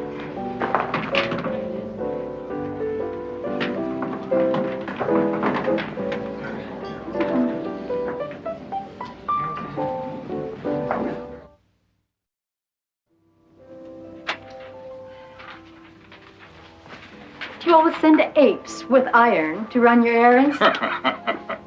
Welcome, ladies. I thank you for coming. Let me fix you a drink. Champagne? Am I right? Champagne. That's very nice of you. I understand you had a run-in with the law last night. Oh, you get around, don't you? Unfortunate, but of course that's what happens when two newcomers try to work on their own. Are you suggesting that there's a way to stay out of jail? Well, let's put it this way. Nobody works in San Robles without my permission.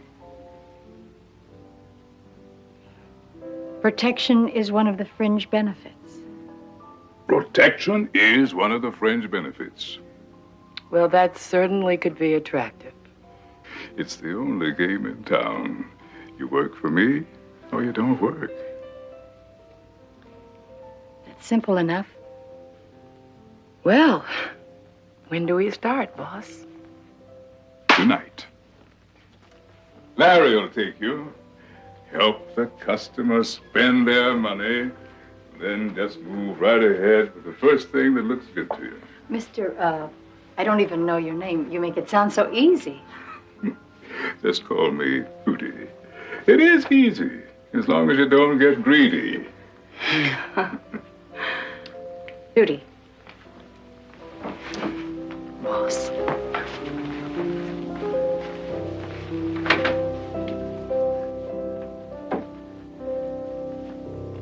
Well, new recruits, huh? Looks like the profits are gonna go up, up, up.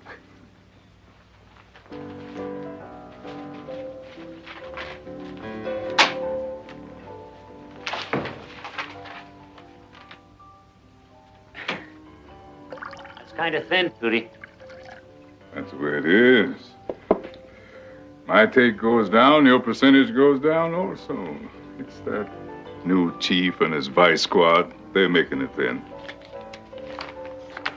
Well, I'm working on it. It's not so easy since our new chief transferred me off vice. Yeah, well, you know what I think, Whelan. Maybe you're not working hard enough. Our deal reads, I take care of the operation, and you keep the man out of my hair. Sure. I've just run into a couple of problems. Like Johnson didn't work out exactly the way I expected. You mean he's not as dumb as you guessed he might be?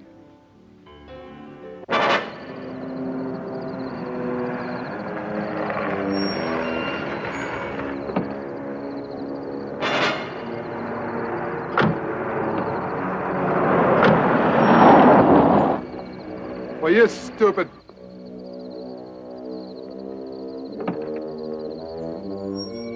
Sorry about that.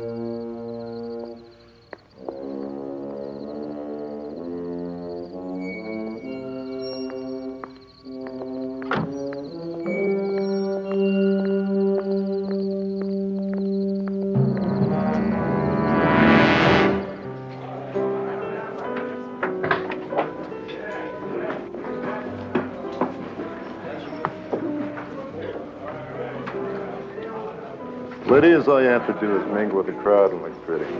And I'll get you some chips so you can play. There you have it, gentlemen. Every explosive supplier has been checked and every customer run down for the last 6 months. Well, I'm impressed you guys have been working so hard. Yeah, we're not finished yet. And one of the customers turns out to be the city of San Roble. Well, the sanitation department uses dynamite at the city dump. Right. And every delivery made to the dump site matches the use inventory. But the city warehouse received 6 cases at the beginning of the month, and the city dump received 5. That doesn't make sense, because only city employees have access to the warehouse. Well, it's just like you said, Joe.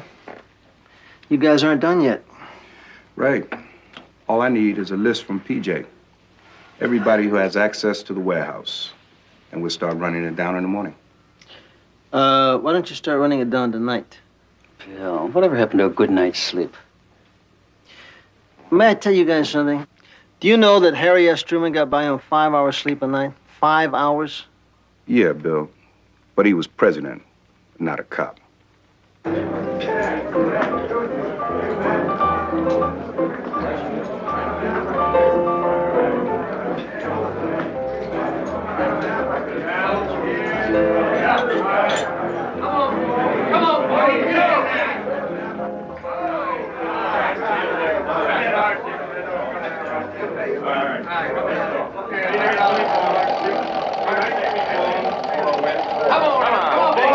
Come on, boy. 7, a loser, 7. Hi. Hi. We have a new shooter coming out. How you doing? Not so high. Want to change your luck? What would you like me to throw? A 7 would be wonderful. 7. Okay. The gentleman wants a 7. This lady wants a 7. Come on, 7. 7. Oh, hey. I don't believe it. The dice are starting to smoke already. 2 angels from heaven, and they're both for me. Don't you worry, honey. You just keep playing and we'll both watch over it. Oh, I just hope so. You want me to throw another 7? That would be nice. Here comes another 7. Come on, 7. Do it. Do it. 8 easy. Oh, I'm sorry. Not bad. It's all right. It's all right. Oh, I feel awful lucky. Well, let me back it up then. Heartache for me. Listen to the lady, honey. Okay, I'm listening. Baby needs shoes. 5. No field 5. I'm coming. Okay. 8's the point. 8. Come on, Pam. Give him a little luck. Do what you can. There you go, honey. All right. Ain't the winner! Okay, everybody stay right where you are, please. Believe it! Let's get out of here. We're hot! Come! Look, what? Let's get We're out hot! of here. Where we go? Get up against the wall. Catch that back door. Come on, guys. Come on. Now, what's going on? Well, you could call it a little bit of a surprise party. Yeah, we were on a hot streak. Yeah, we didn't even get to the cake. I'm Frosty, and this is Pam. What's your name? Kurt Thomas. Okay, Kurt. How'd you like to go to our place? With both of you? You got something better in the trunk? Take it easy, Pam. Don't hurt him. Comfy? Sure want to thank you two for helping me out of there. Oh, the nice is yet to come, big boy. Oh, yeah? Oh, yeah. We're going to take real sweet care of you. I certainly hope so. You just wait and see. Hang on, partner. Take a nap, Poopy Day. Riding a cowboy. Okay, here we go. Few more steps. Almost there. Let's have a drink. Okay, you're gonna have a lot more than a drink, honey.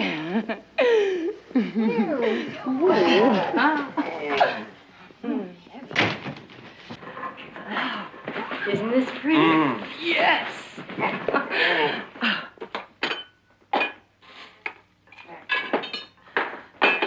Feel good? Just relax. There you go. Put your feet up. Here you go, big boy. Oh, you are so strong. So vibrant. I work out a lot. Oh, I bet you jog. Right. It's a 45 automatic. We left it in his car.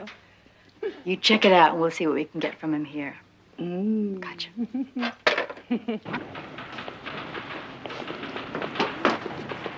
Hey, you two fellas seem to be in a big hurry. Got our first real break. Ballistics told the story. Really? How? The guy who shot up the hotel room?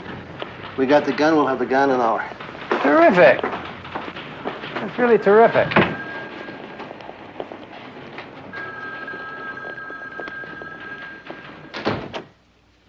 Sleeping like a baby. Oh? Give you a bad time? No. Hey, Linda. What'd you get out of it? He bragged about being paid $500 for a joke. Talked about shooting up an empty hotel room. Who paid him? Well, that's about the time the sauce got to him. Who is he? He's some punk named Thomas. We've got enough to bust him right now. We take him to jail and find out who he really is. Let's take him in. Here we go. Hey, come on, buddy. Right, huh? Go, fella. Come on. Well, wake up. Hey, here we go. Go take a little ride. Oh, well, that's nice, right? Here you go, Mike. Hang on there, Pat. Okay.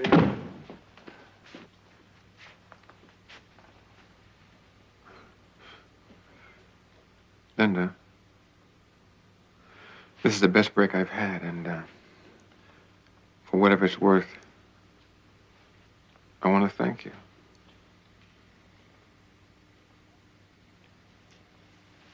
That's what you're paying me for, Chief.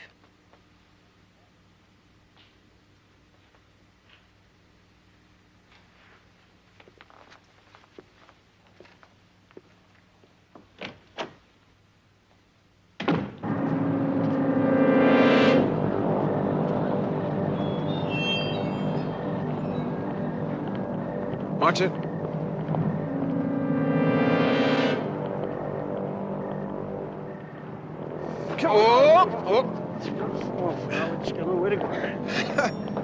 Well, his head's gonna be so bad, he'll talk just to get us off of his back.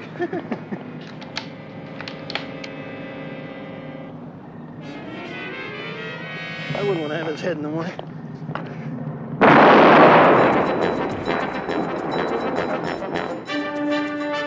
He's on the roof. Take the roof, cops. Move out!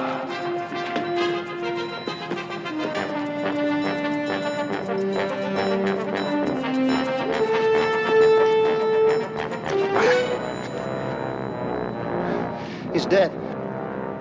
PJ, The sniper. that was meant for you, wasn't it?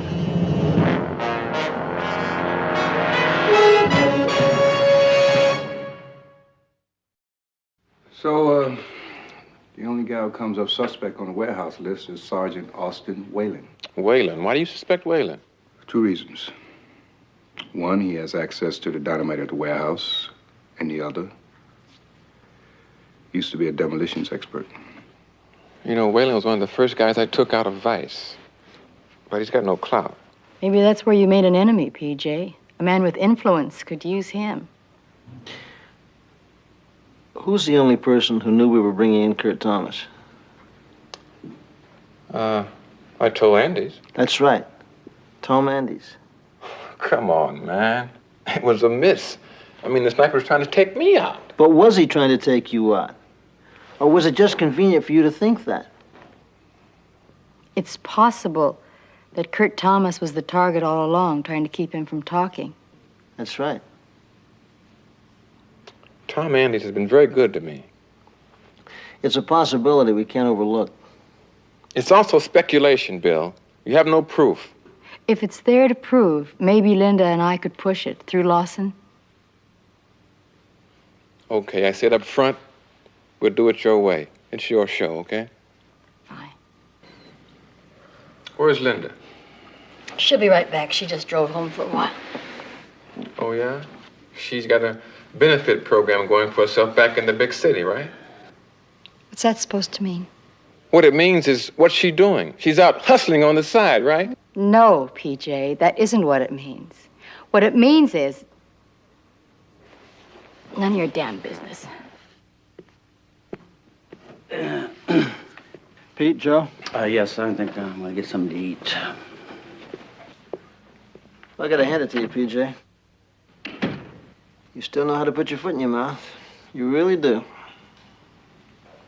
So it got Pepper teed off at me, man. So what? This is not a reunion, Bill. We're here to work. PJ, let me tell you something. Pepper likes Linda a lot. They're very good friends.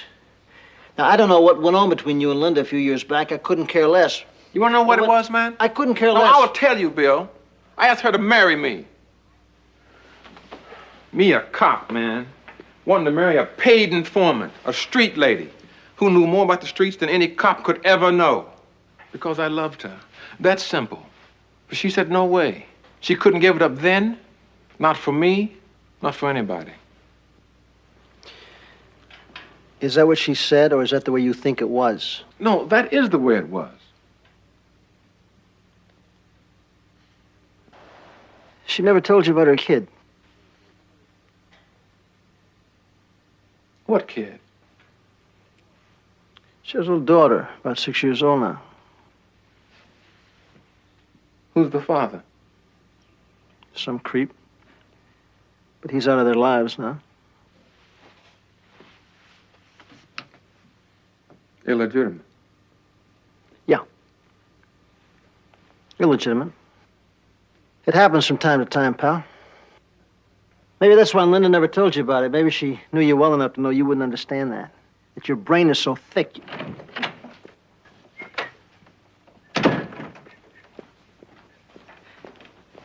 Hi, William. PJ. Linda? What's going on? Nothing. We were just, I'll see you both later. You want to tell me what's going on? Well, you see, I got this big foot that always ends up in my mouth, and this thick brain, and you don't want to hear about it. What's her name? Whose? Your daughter. Who told you? What's her name? Trudy. Is she pretty? I think so. As beautiful as you are?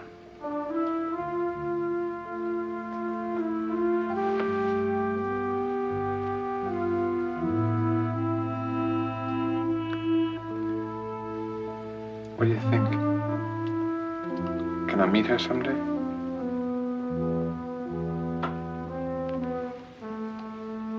Sure.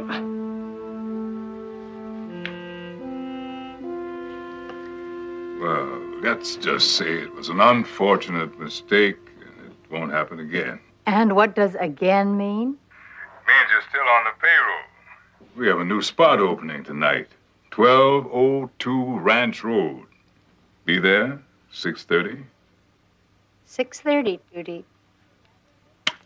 We're back in business. Huh, great. All right, Judy. Look, all right, it'll be taken care of. It takes time. I'll give the message. Listen, just don't call me at work anymore, huh?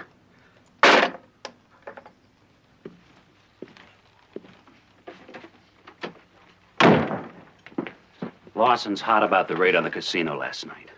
He says that's it. No more payoffs until the heat's off, permanently. Lawson's impatient. You should have let me hit Johnson right along with Thomas. Well, maybe it's time you try again. And this time, be sure.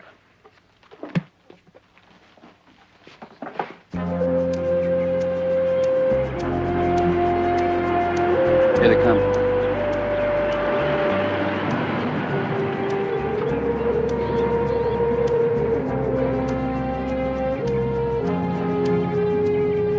Hey, this Judy Lawson must be pretty well connected.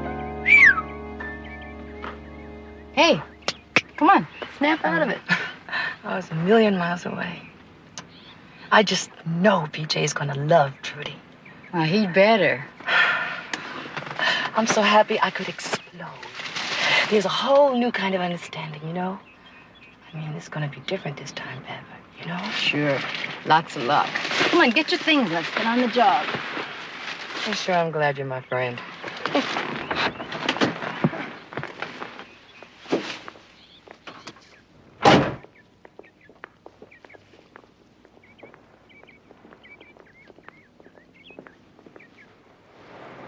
Hey, William, the live ones have arrived.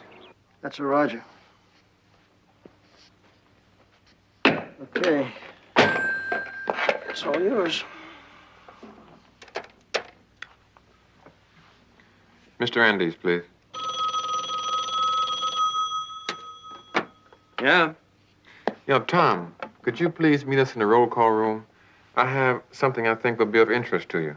Sure, PJ. Right away.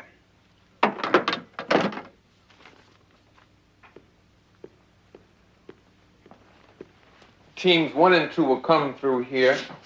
3 and 4 will go here, entering from the back. 5 will come and take it from the front. Now, I'll call the move on frequency 1. At that time, we will seal the casino off. Now, we will hit it at exactly 2300. Understand? Any questions? Okay, man. Move up.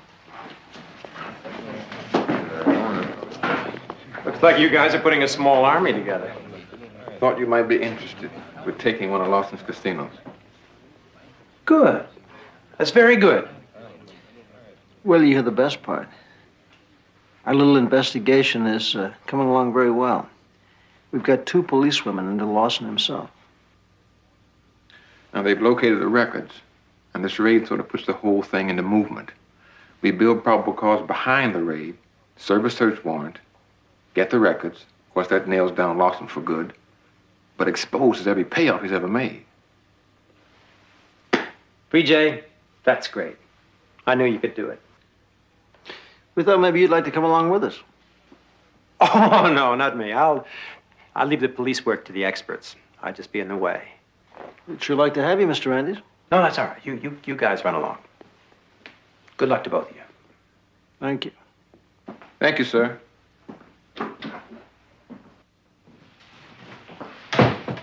Excuse me, ladies. Certainly. Thank you. Lawson. You got 2 new women working for you? They're cops. What? I'm telling you, they're cops.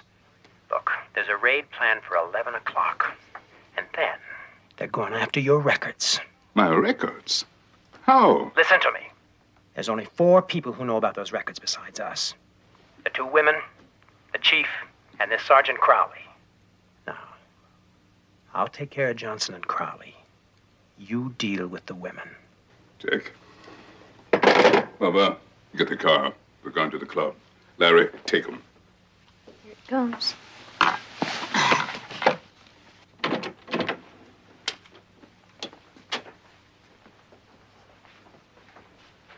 Thought you fellas would be gone by now. We want you to come along, Mr. Andes. Now, look, I told you I didn't want to go. Lawson, you got 2 new women working for you? They're cops. I'm telling you, they're cops. Look, there's a raid planned for 11 o'clock. And then, they're going after your records.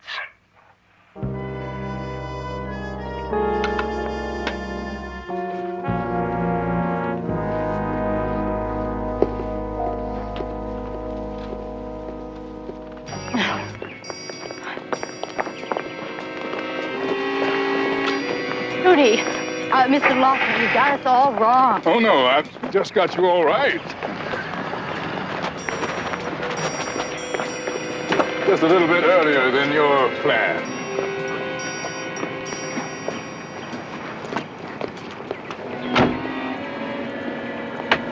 I don't like this a bit. Club, Bubba.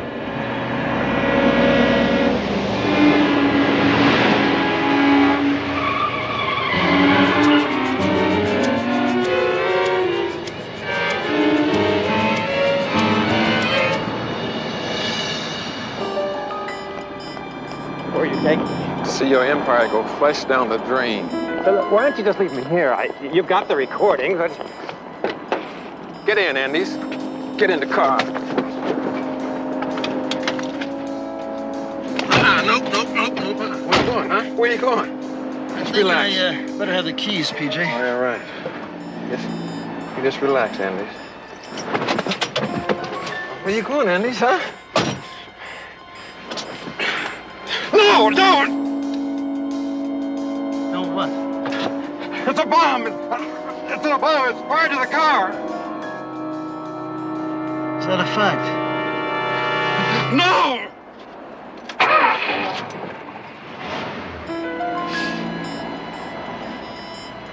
Thanks.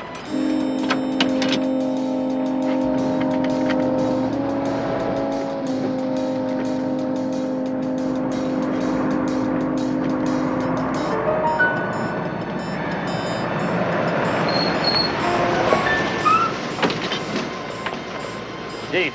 Yeah? Just like you figured, we caught him red-handed. He had a trap door down here, sneak down underneath the other car, and whammo. Book 'em. Right. Right.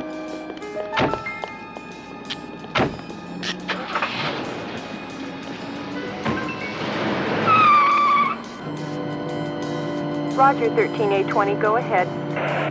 We're tailing east on Toronto. Looks like Lawson's Club's gonna be our first stop. Safe and sound.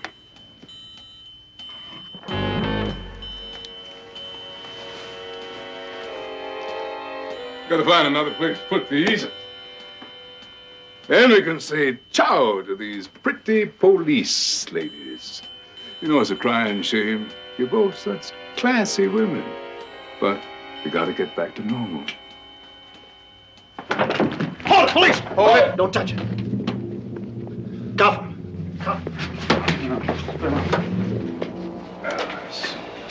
Nice. Come on. Behave yourself. Take these. That's what you're looking for? Ciao to you, too. Drop your gun. You too. Drop it. Move. Move! Now, if I even see a cop anywhere near me, I'll kill her.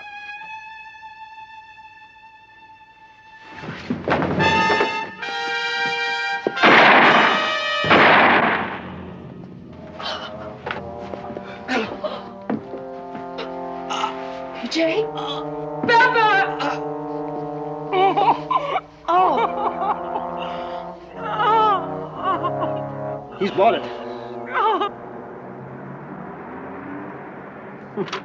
It's exactly like I said it was. INNOCUOUS. Two N's? Yeah. OCUOUS. Right, I got it. I think it's the right word. It says harmless, innocent. Yeah, but I don't think it's the right Hey. Hi, guys. How are you? Hey. Hello, PJ. How you doing? How you feeling? I'm fine. Here, wait a minute. Let me check. There. Oh, gotta have a hat to go to that cane. Yep. All right, how'd it go? It went great. Andy was convicted on all counts. Sensation. Well, that ought to clean up San Roble, at least for a while. Well, I sure hope so if I'm going to be living there. You're gonna be living there. Hey, it wasn't my idea. He talked me into it. Sure he did. Finally came to your senses, huh? Listen, we owe you, okay? So how about dinner tonight? You mean right now? Yeah. What do you say? I don't know. What do you say? Yeah, great. I'd love it. One stipulation. My treat. No, we're treating you. Listen, when you're in Crowley's town, Crowley pays. Now, I got the greatest French restaurant. Not Heine's again. Yeah, what's the matter with Heine's? It's got great ambiance. If you like jug wine and paper napkins, it's got ambiance. Will you pay no attention to her? They got the greatest little dish called cassoulet Alsacien. Wow, that sounds terrific, William. What's in it? Beans and franks.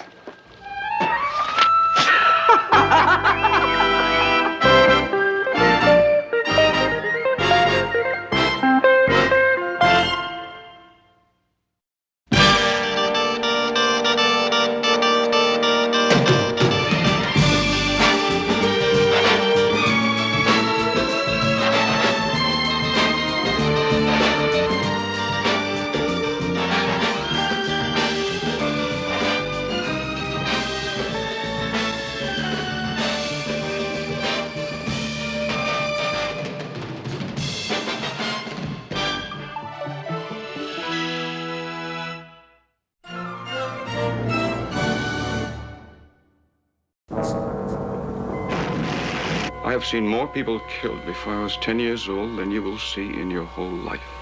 Take it easy. I was only talking with... Dare you interrogate this child? You have no business hiding behind a little girl. He could put that little girl in even greater danger.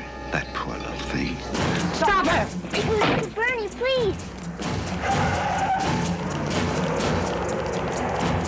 I just kidnapped her myself. Now repeat. Follow her.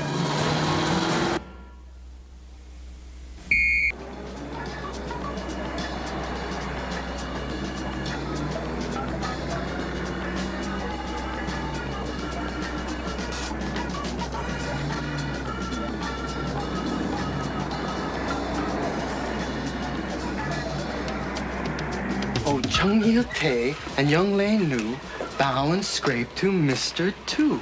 But Ilbong Ok and Han Lin Ri and Han Lin Sik all work for three. So in Sun Sin City, when Mr. Tu... Shut up. Are you crazy? Somebody might hear. What's the matter? Don't you like poetry? Haven't even come to the best part yet and named the real crooks. Here. Don't eat it all in one place. Come on.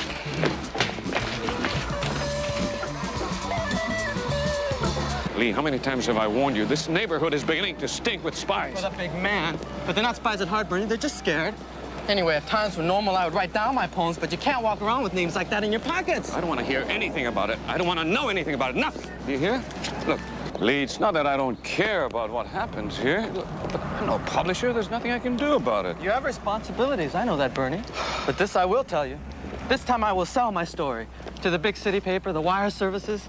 I'll be a real newspaper man instead of just a busboy and a babysitter. Hey, look, it's getting late. Here, my car's down the alley. Want me to come pick you up after class? No, I'll catch a ride. Hey, please, get the ice cream home before it melts. Chocolate chip and cherry ice. Yeah. Come on, go on.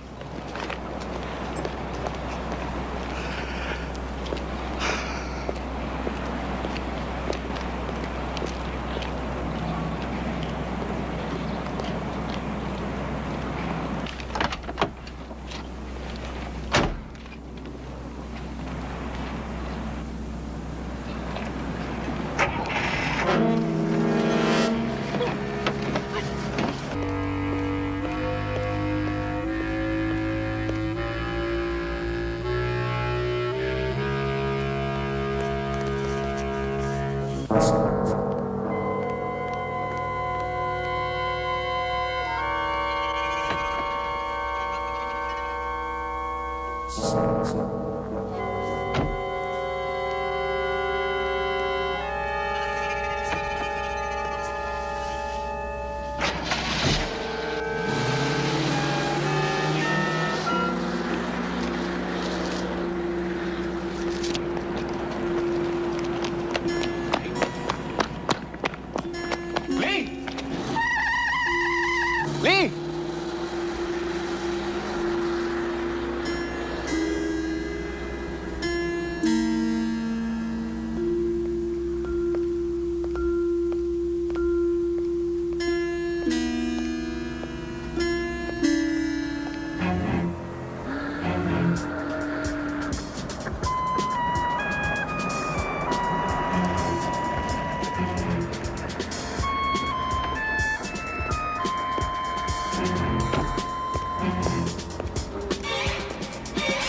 I'll do it myself. What's up? Look at this. What do you think of that, friend? About $30 for a dictionary? Where a dictionary? We got one around here somewhere. Yeah, this one wasn't for me. This was for a snitch. A snitch? Who writes your material? No, I really mean it. This, do you remember the Sullivan case? Yeah. Do you remember the guy that helped us? When we really needed help, too. A guy named Frankie Vasquez? Yeah. And he wanted a dictionary? He said to me, what I want is my $50 in a dictionary for my boy. His boy, he said, was very bright, but not too heavy into learning, and could I throw in a dictionary? I thought that was really nice, you know? I mean, what am I going to tell him? I'm not into words? Go rip one off yourself? Hi. Say that again. Ice cream and bloodstains? There's a count voucher back from Miller's office with question marks again. Oh, fourth one only. This year. What'd you do? Charge the department for new overalls? Hey, you know, that's not a bad idea. I mean, I used them on the job as a uniform. Good idea. Yeah, no, I got it. Commissioner, you wear overalls too, when you... $30 for a what'd you need another dictionary for? What, is there an echo in here? Let's go. You're going the wrong way. No, not if I want a cup of coffee. I want a cup of tea. Let's go. Where's Let's Go? Koreatown. Beautiful. Drop a smile around here and you get one right back. Let's try asking them about Kim's Ford and all that blood and see what happens. If they inscrutable. You said it. Pepper, I tell you, when it comes to the Korean tongs... No, that's Chinese. Well, however you say mob and Korean, it's all the same thing. It's still like a syndicate. Protection rackets, loan sharking, gambling controls, it's all the same thing. We better get over to his house.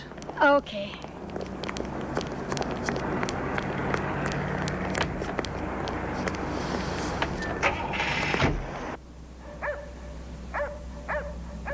We lived in a house just like this once when I was a kid. Sweet. What's his name again? Kim, Bernard Kim. I'll settle for Novak. Sure you would. Anybody home?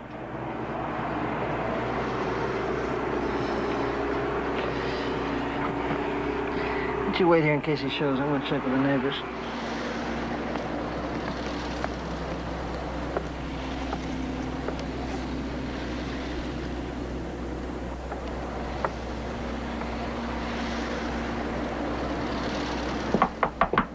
Anybody in there?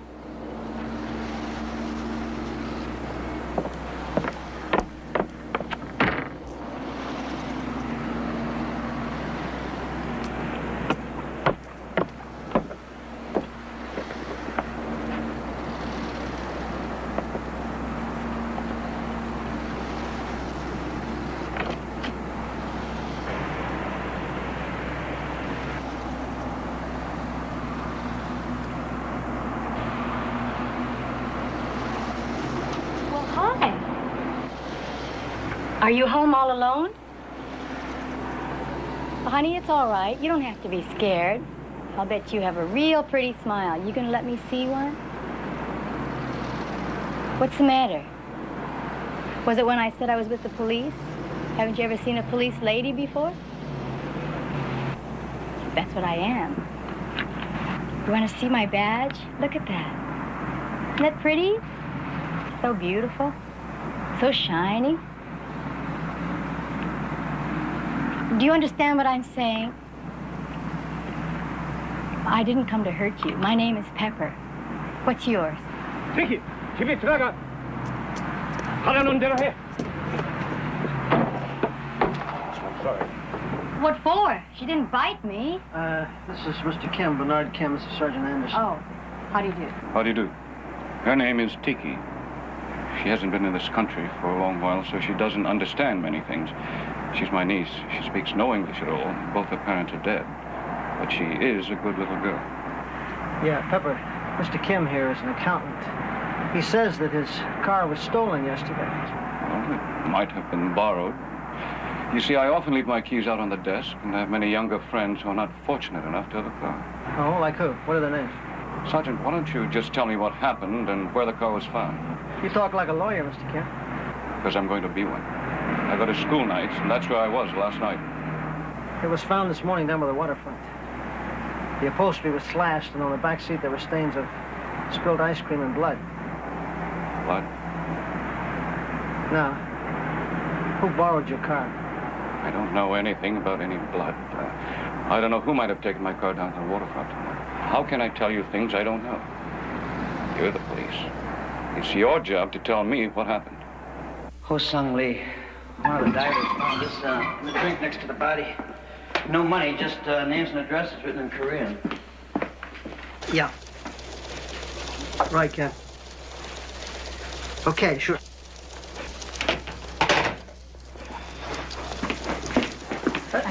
Just hang up and talking to Captain Miller.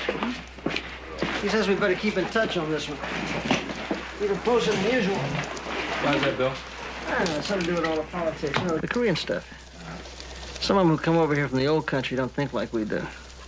Especially the ones who want to hang on to their old power. I don't know, Bill. This guy's pockets have been slashed, he's been beaten, he's been stabbed. Nobody's made any attempt at all to hide the ID. Seems to me as if it could be the usual street stuff. Good old American style. No, I don't think so, Pete. No, this was no mugging. Like, if that little girl doesn't understand any English, why would Kim chase her into the house so fast? Well, maybe it's not easy to lie in front of your kid, even if she doesn't speak English. Maybe. Yeah, maybe. Joe, the lab come up with anything new on that melted ice cream in the back seat of the car? They have a translator on the bag. There's some Oriental marking on it. No, I mean the ice cream itself. I'd like to know what flavor was in those 2 cartons. Flavor? Well, it translates heavenly flavors. We have 40 varieties. Pineapple, almond, cherry ice. But this is your sack, right? I mean, you're the only 40 flavor store that uses that kind of sack, right? Yes, we do good business. And Ho Sung Lee is one of your best customers, right? Ho Sung? Lee. He had to have come in here sometime yesterday or last night, huh? 그 사람 반죽이네. Anybody? 그 사람 반죽이네. Lee? I don't know. There are so many Lees. Why do you ask? What did he do? He died. This man is not sleeping. This man is dead. Have you ever seen this man before? Hmm? How about you? Have you ever seen his face before? Have you ever seen this man's face? Hmm? You speak English? Hmm? Ever seen this man's face? How about you, sir? Have you ever seen this man's face? You? Nobody seems to speak English around here anymore. I swear I thought I heard a little English when we first walked in. Anyway, the landlady says his name is Lee. And he lives at 28th Street. I don't remember that face. Look, all we want to know if he was in here sometime yesterday, when, and if anybody was with him. That's all. Hey, but we do such good business. Yeah, I understand. We're just trying to do our job. Just want to find out some information. Sir. Hello. Have you ever seen this man's face before? Little Chip, nobody understands what I'm talking about. I'm very sorry, officer. How did your window over here get broken? And your counter smashed. And the plaster up there. I mean, who did that? Oh, that was several days ago, last Friday. It happened during the night. Well, did you report it to the police? No. Why not? I thought maybe it was just kids. You know, why put kids in trouble? Really? That's what I always say, too. Take good care of your face. We'll be back.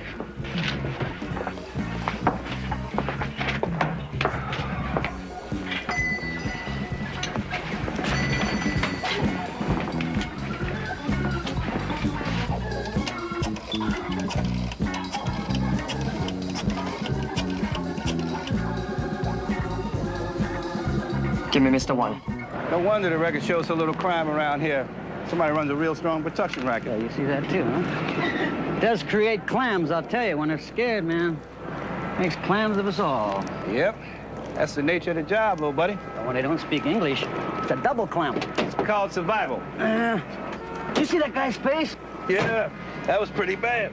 Left a good job in the city, working for the man every night and day, and I never lost for meaning or sleeping, worrying about the way things might have been. Big wheels keep on turning. Good job, Charlie. Yeah. Me.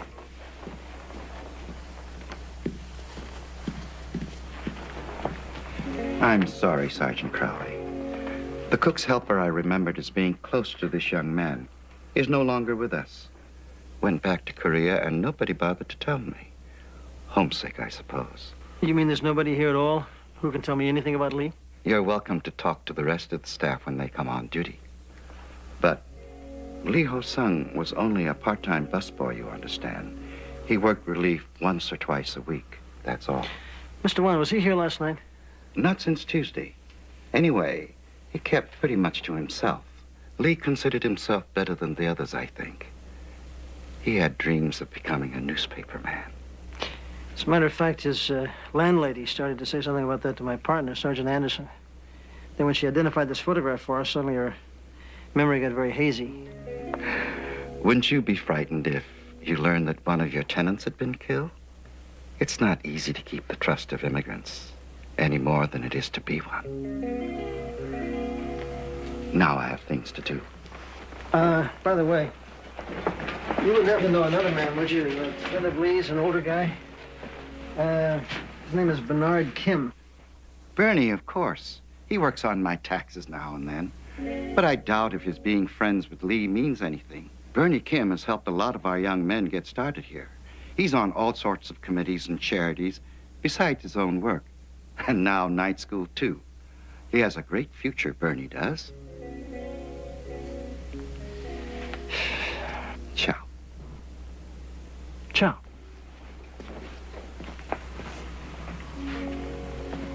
그거 이젠 좀 더 크게 하라. 네.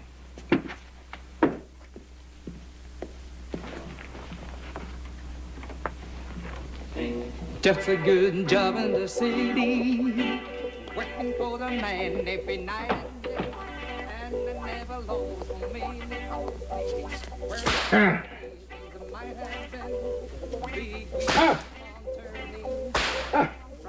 I'm sure he's learned his lesson by now. I trusted you, Cheuk-san. It was not in my orders to kill anyone. It was clumsy. We are missed the boat. It won't happen again. No, it won't. But now you'll have a chance to make amends. There's a plainclothesman, Sergeant Crowley. He works with a small unit, including a woman, I hear. They all obviously don't quite understand us yet. And there is this constant reference to Bernie Kim. Maybe we had better pay a little more attention to him.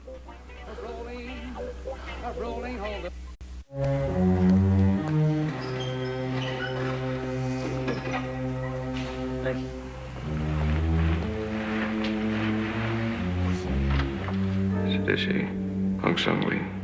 Your friend. When's the last time you saw him alive, Kim? I told you, I can't help. I don't remember. Anyway, all you said you wanted was to confirm the identification. Well, I thought maybe you'd like to see what happened to him, your friend.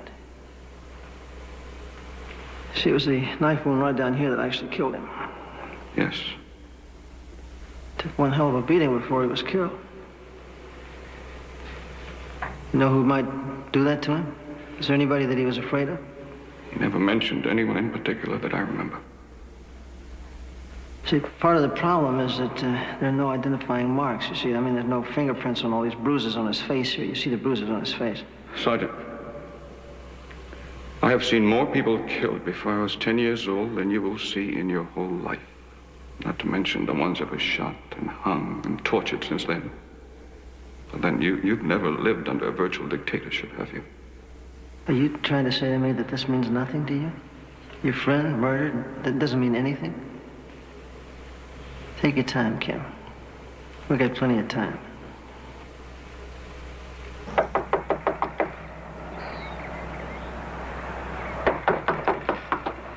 Hi. Hello, I'm Pepper Anderson. Oh, Bernie said you might be coming around, but are you the babysitter? Are you taking care of Tiki?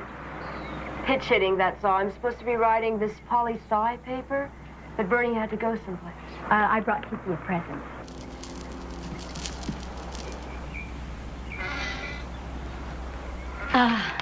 Hello, Tiki. What are you doing? Okay. Silly question, I know. Most people talk too much anyway, don't you think? I thought you might like some of this. There's that one. And that one. Chocolate chips, jelly ice.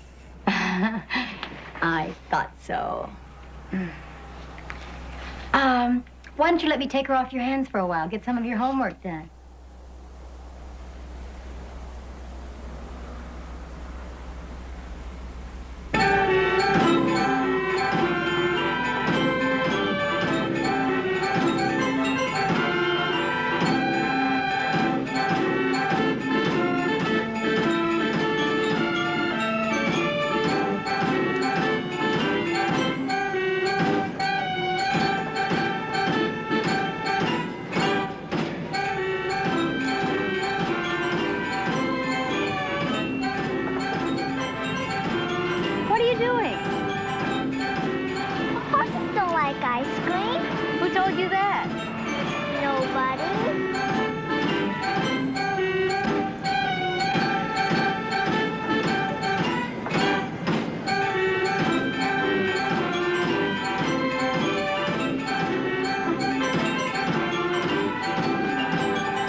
What does he say? Only monkeys throw things on grass. He does? Well, good for him. Can we see monkeys now? Sure. Come on. What kind of monkeys you like? Pink one? Green one? Bet you didn't get any chocolate chip or cherry ice last night, did you? No. Did Bernie forget to bring it home? Or did the babysitter go out to get some? Of course not. She's very smart, but she doesn't know what kind of ice cream I like. No, I don't mean the girl at the house. She's just the pinch hitter, isn't she? What's pinch? That's pinch. No, I meant your regular babysitter, honey. Could we look at the tigers, too? Well, sure. If you give me some rest. Come on, let's sit down for a minute. Maybe you called him your friend, your uncle's friend. I'm afraid of tigers, aren't you? I doubt if Ho Sung Lee ever acted like a tiger, did he? Because that's who was your real babysitter last night, wasn't he? Until something happened, like when Ho Sung Lee went out to get the ice cream. Tiki?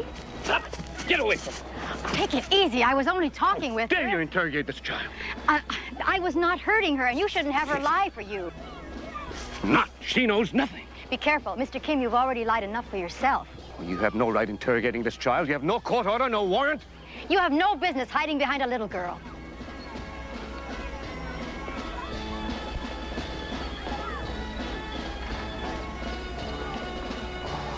Tiki.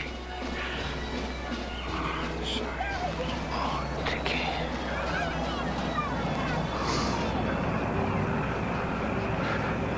This isn't the place to talk.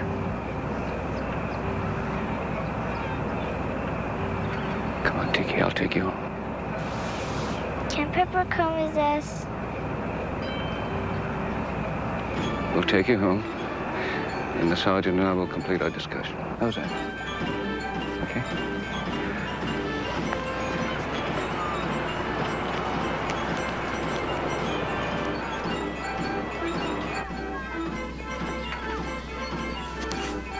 So you bought the ice cream, gave Ho Sung Lee the keys to your car, and that's the last time you saw him? Yes. When I got home around midnight, Tiki was still awake, alone, frightened. She still doesn't know Lee is dead. I don't really know how to tell her. It's so soon after both her own parents died. You see, they were just about to come to this country. And then there was the train wreck. I had already sent my brother the money. Why didn't you do anything last night about Lee's disappearance? But I did. I telephoned 100 times, hospitals everywhere. And it never occurred to you even once to call the police? You've told us even less than the people at the ice cream store who won't even admit Lee was there last night. That is precisely what you don't understand. Koreans are very proud, and when there's trouble, they prefer to handle it by themselves. I think they're just plain scared to tell us anymore. Who are they scared of?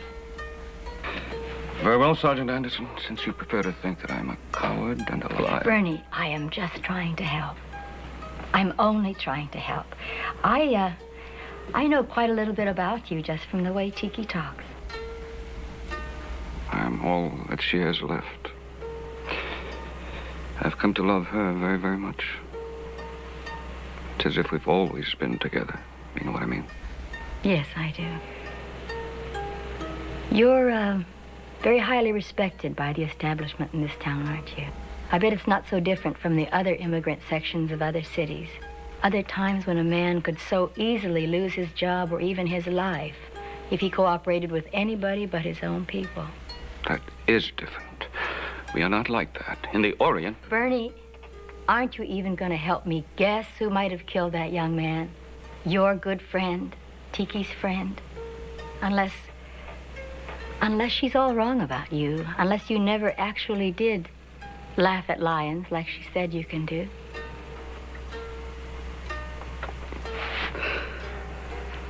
Would you like some more tea? No, thank you. Well, I know what Tiki would like. To see you. Would you mind coming back to the house for a while?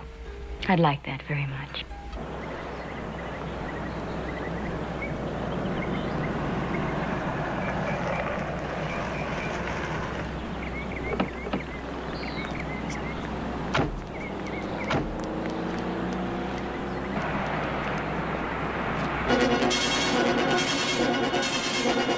Tiki! Tiki! Tiki? Alice! Tiki, where are you? Tiki?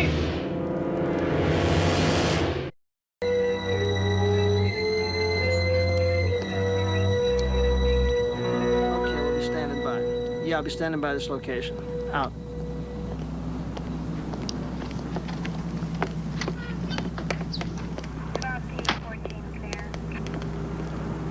Well? No blood. Somebody sure must have put up a fight. Yeah, I noticed. You know, if the kid and the sitter had to be carried out to the street, somebody must have seen it. Contact Pete. They're sending him every Korean-speaking officer they can find.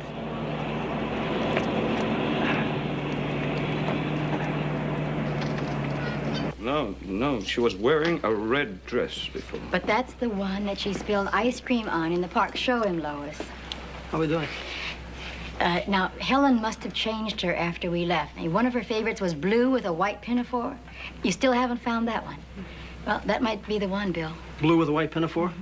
Put the description out that way, will you? Bill, there's a brown coat missing, too. That's a very good sign, Mr. Kim. That means somebody doesn't want to get in cold. What are they doing? They're putting on a phone tap. I think you'll approve in case it does turn out to be a kidnapping. Mr. Kim, if she were kidnapped, what would anybody stand to gain from it? Do you have any ideas? No, I have no ideas. Hello? Anybody here?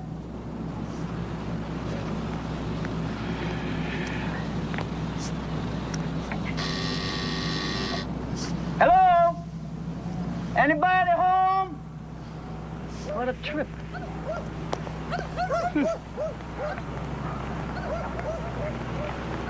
The lady next door is not at home. This is really peculiar. Can't be that many vacant houses around here. And the lady number 5 has been taking a nap all this afternoon. Seems like there's been a lot of people taking naps. You said it. She was? Where? Okay, we'll be right there. Pepper, Joe, we may have found the sitter.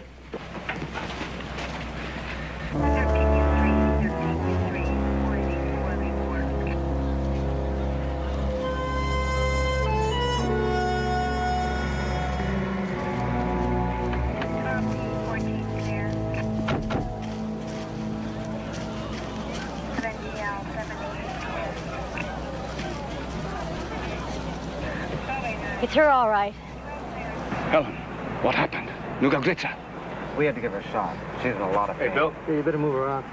I've got the guy who found her. He's over here. Where? Over here.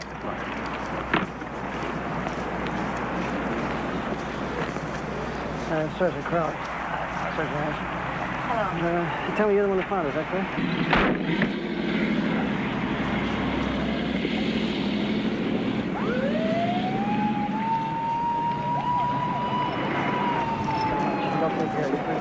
Bernie! Bernie! Where is he? Where'd he go?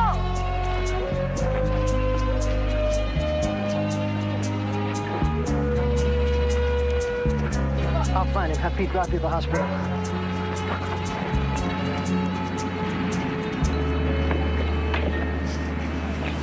I don't really know Bernie's habits, friends, none of that. I'm sorry. Mr. Wan, if he tries to find his niece by himself, he could put that little girl in even greater danger. Oh, I quite understand. That poor little thing. I just heard about it on TV. But since there is publicity already, and since the people in this part of town do rather seem to stick together, to look up to their own leaders. It's not easy to know everything that's going on in a brand new community this big. But I will do everything possible to spread the word, to help find the little girl and Bernie, too. Our people must learn, must realize this violence, this publicity, can only bring us all a very bad name. Well, a trade's a trade, so as soon as you get a news break on that missing Korean kid... Okay, just tell me more about Ho Sung Lee. Well, I don't know anything more about him, Bill. He's just an ambitious young man who wanted to become a newspaper man, that's all. Jensen, was he an informant for any of your reporters here? Well, I doubt it. He sure wasn't any homegrown deep throat, if that's what you're thinking. Anyway, he wanted to write the whole thing himself, so I said I was sorry. I'm real busy, but if you get something really big, write it down and bring it on in. Write what down? Bring what in? Well, I just figured it was nothing but the usual unsubstantiated crime stuff, you know, like their protection rackets and the mobs. But after what's happened, I wish the hell I knew. Yeah. Yeah, he's right here. There, Sergeant Crowley. Yes, Captain. Well, right now I'm in the process... Okay, right away. I don't know. I couldn't see. Helen, it was broad daylight. Someone must have come through the door. Mr. Kim, what do I do? Mr. Kim isn't here now. I told you, Sergeant, she's in no condition to be questioned. Just give me one more minute, please. Helen, where is Tiki? Who took her? Tiki. She doesn't know where she is yet. Helen, you don't have to be afraid. You're safe now. Leave me alone. No one is going to hurt you. No one is going to reach you to hurt you. We've seen to that, Helen. I promise. Please, no. Go away, please. Sergeant. All right, that'll do. Oh, no, it won't. You won't get out of here. We're on our way, lady. Come on, let's go. Let's go, will you? Sorry, everybody. On our way home. I'm off the case. I'm the only cop in town who Tiki knows. You didn't hear me, Pepper. I said we're off the case, all of us. No, that makes no difference. Maybe the whole damn department's off the case. The captain got his orders straight from the chief's office. Some special unit's coming in. Well, I can't stop now. Don't tell me you can't. Orders are orders. I won't. I will not. Pepper, you're a cop. Now be a cop. Don't you know you could put that kid in even worse danger if you interfered? Don't you realize that it's my fault? Whatever happens to Tiki, it's because of me. All right, I'll give you another order.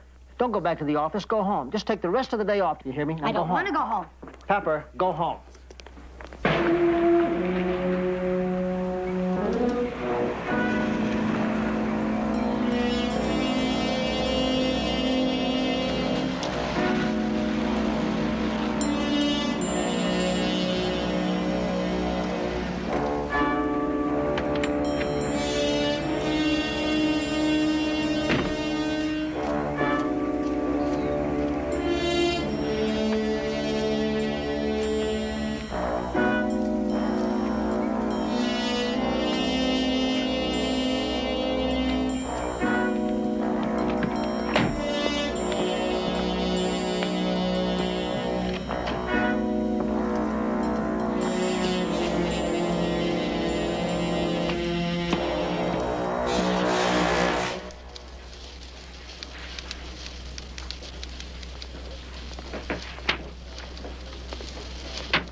Go ahead. Say it. Say what? I told you to go home. No, if I said that, then you'd say, I practically live here with the hours you put me through, Crowley. I spoil your punchline? Mine was much stronger. I bet it was.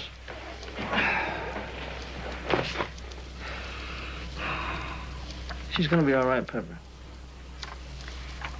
I wish you were sure of that. Why'd they take us off this case? We get an order, we follow it, Pepper. Period. Yeah, period. For whatever the reason. In this case, yeah, period. Tiny dot in a big fat manual that says, forget there's a little girl out there who needs our help. Great. What is that? A poem I found in the room. You want to hear it? Sure. Dear Uncle Bernie, P.S. She puts P.S. at the top. Helen helped me to write this down, but it is my poem to you. I remember a far, far place. It was not a long time ago. I remember my mother and father, their faces, their smiles. It was not a long time ago. I cry sometimes in my bed at night when I think of them and of home. But then I see your face come to say goodnight to me, and some of the hurt goes away with my tears. More and more and more. Is this why I love you so much, like I hope you love me? Your Tiki Kim. Good. She's so adorable. How can I not care what happens to her? Pepper, sitting around here is not going to help anything. Now, please, will you? Do me a favor. Go home. Get some rest. I swear to you, if anything comes in, if anything happens at all, I'll phone you. You know I will. Okay. Pepper? Salt. All right.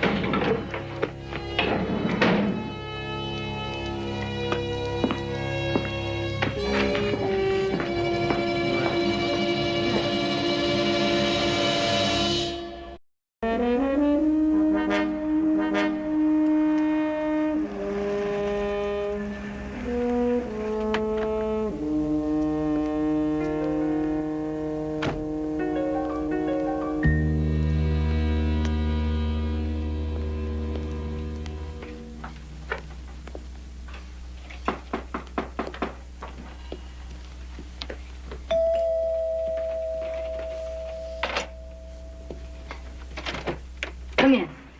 Thank you for letting me come to see you here. Would you like to sit down? Thank you. What did you want to see me about? I talked to Tiki on the telephone. She is all right.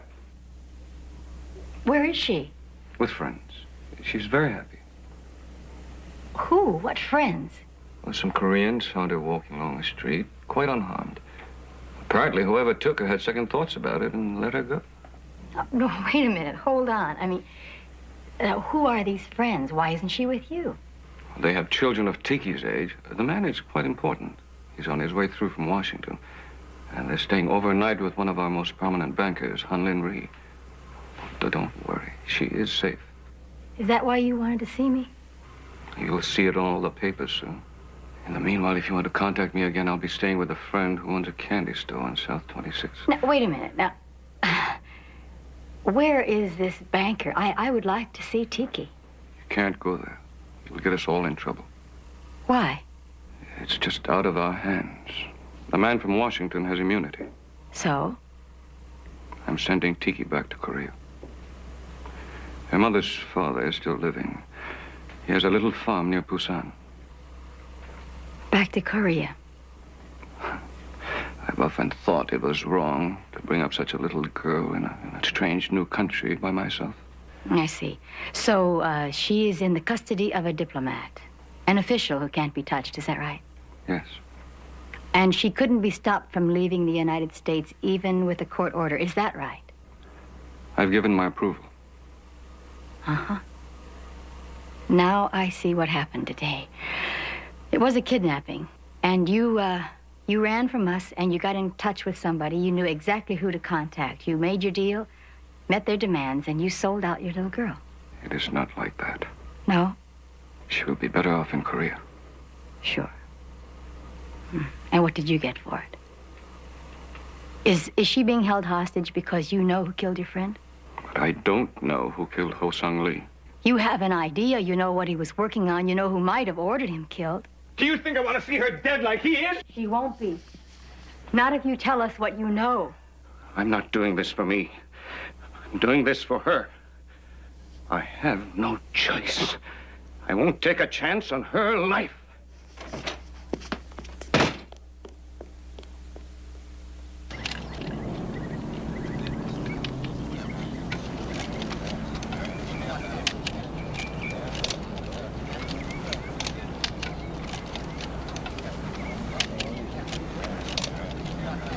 Please, gentlemen, hurry it up.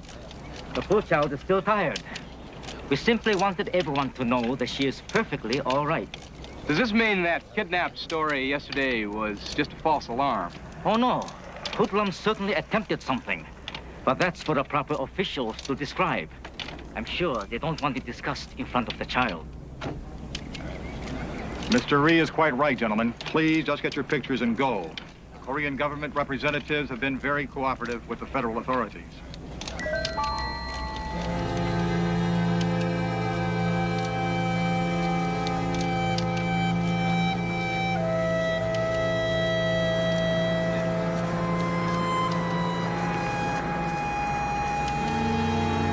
What are you doing here? You work for Bill Crowley, don't you? I'm Fred Jensen. Oh, yes. Hi, how are you? I'm from Missouri. I guess I still have to be shown. Sorry. Oh, yeah. Shown what? A new story becomes a non-story? Maybe it never was a story. Anyway, I thought the feds took this over. Please, no closer. No questions to the child. Only pictures. Come on now. What do you know that I don't know? And that they don't want either one of us to know? This is the way it is, that's all. There is nothing anyone can do.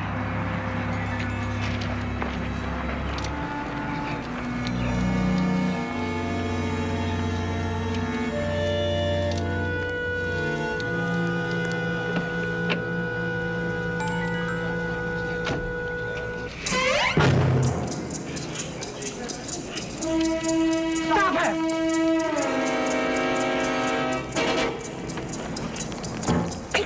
Bernie, please.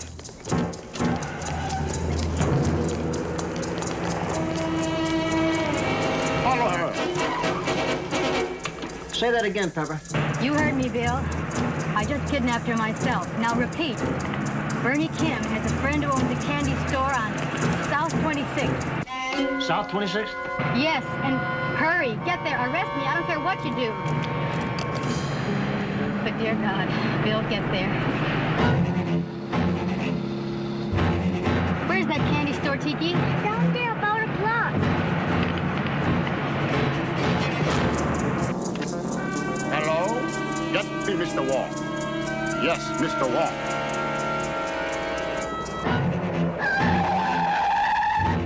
Go! Run to Bernie! Hurry!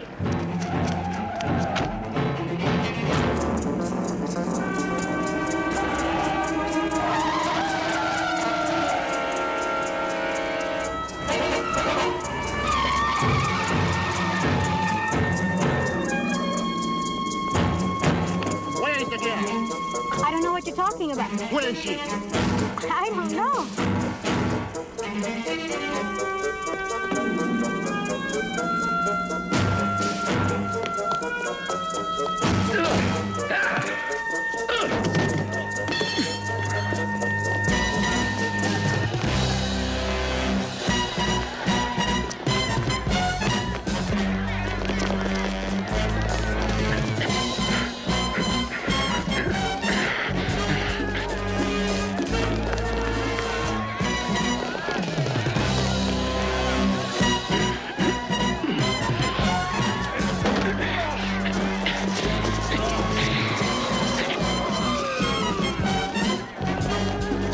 Police!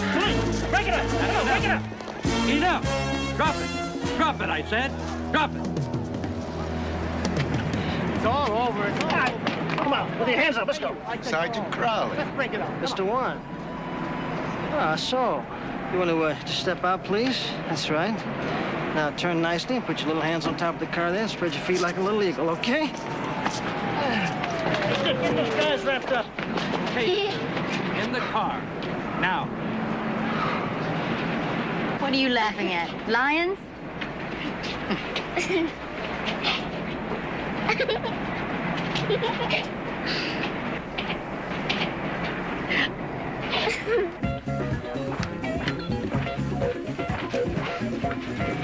Excellent. Good. Well, there are 37 more ice cream to go. We'll have to keep coming here often. That sounds like a date. Shake. How about you, Joseph? Yep, you can count on me. Okay. Listen, you two are still deciding. I can definitely recommend the peach. I was just reminding Bernie that originally all Americans were immigrants. We had to get rid of some of our leaders, too. These weren't leaders, they were bloodsuckers. And they've been put in jail thanks to you two. You know, that's what Lee was working on for a year, how the connections worked. He must have been a very brave man. I'm sorry I didn't know him. But at least we got to know you and her. And we got to know you, both. Well, like my old immigrant uncle used to say, as long as we get to know each other, why don't we just keep it that way? All right. Okay. All right. Yeah.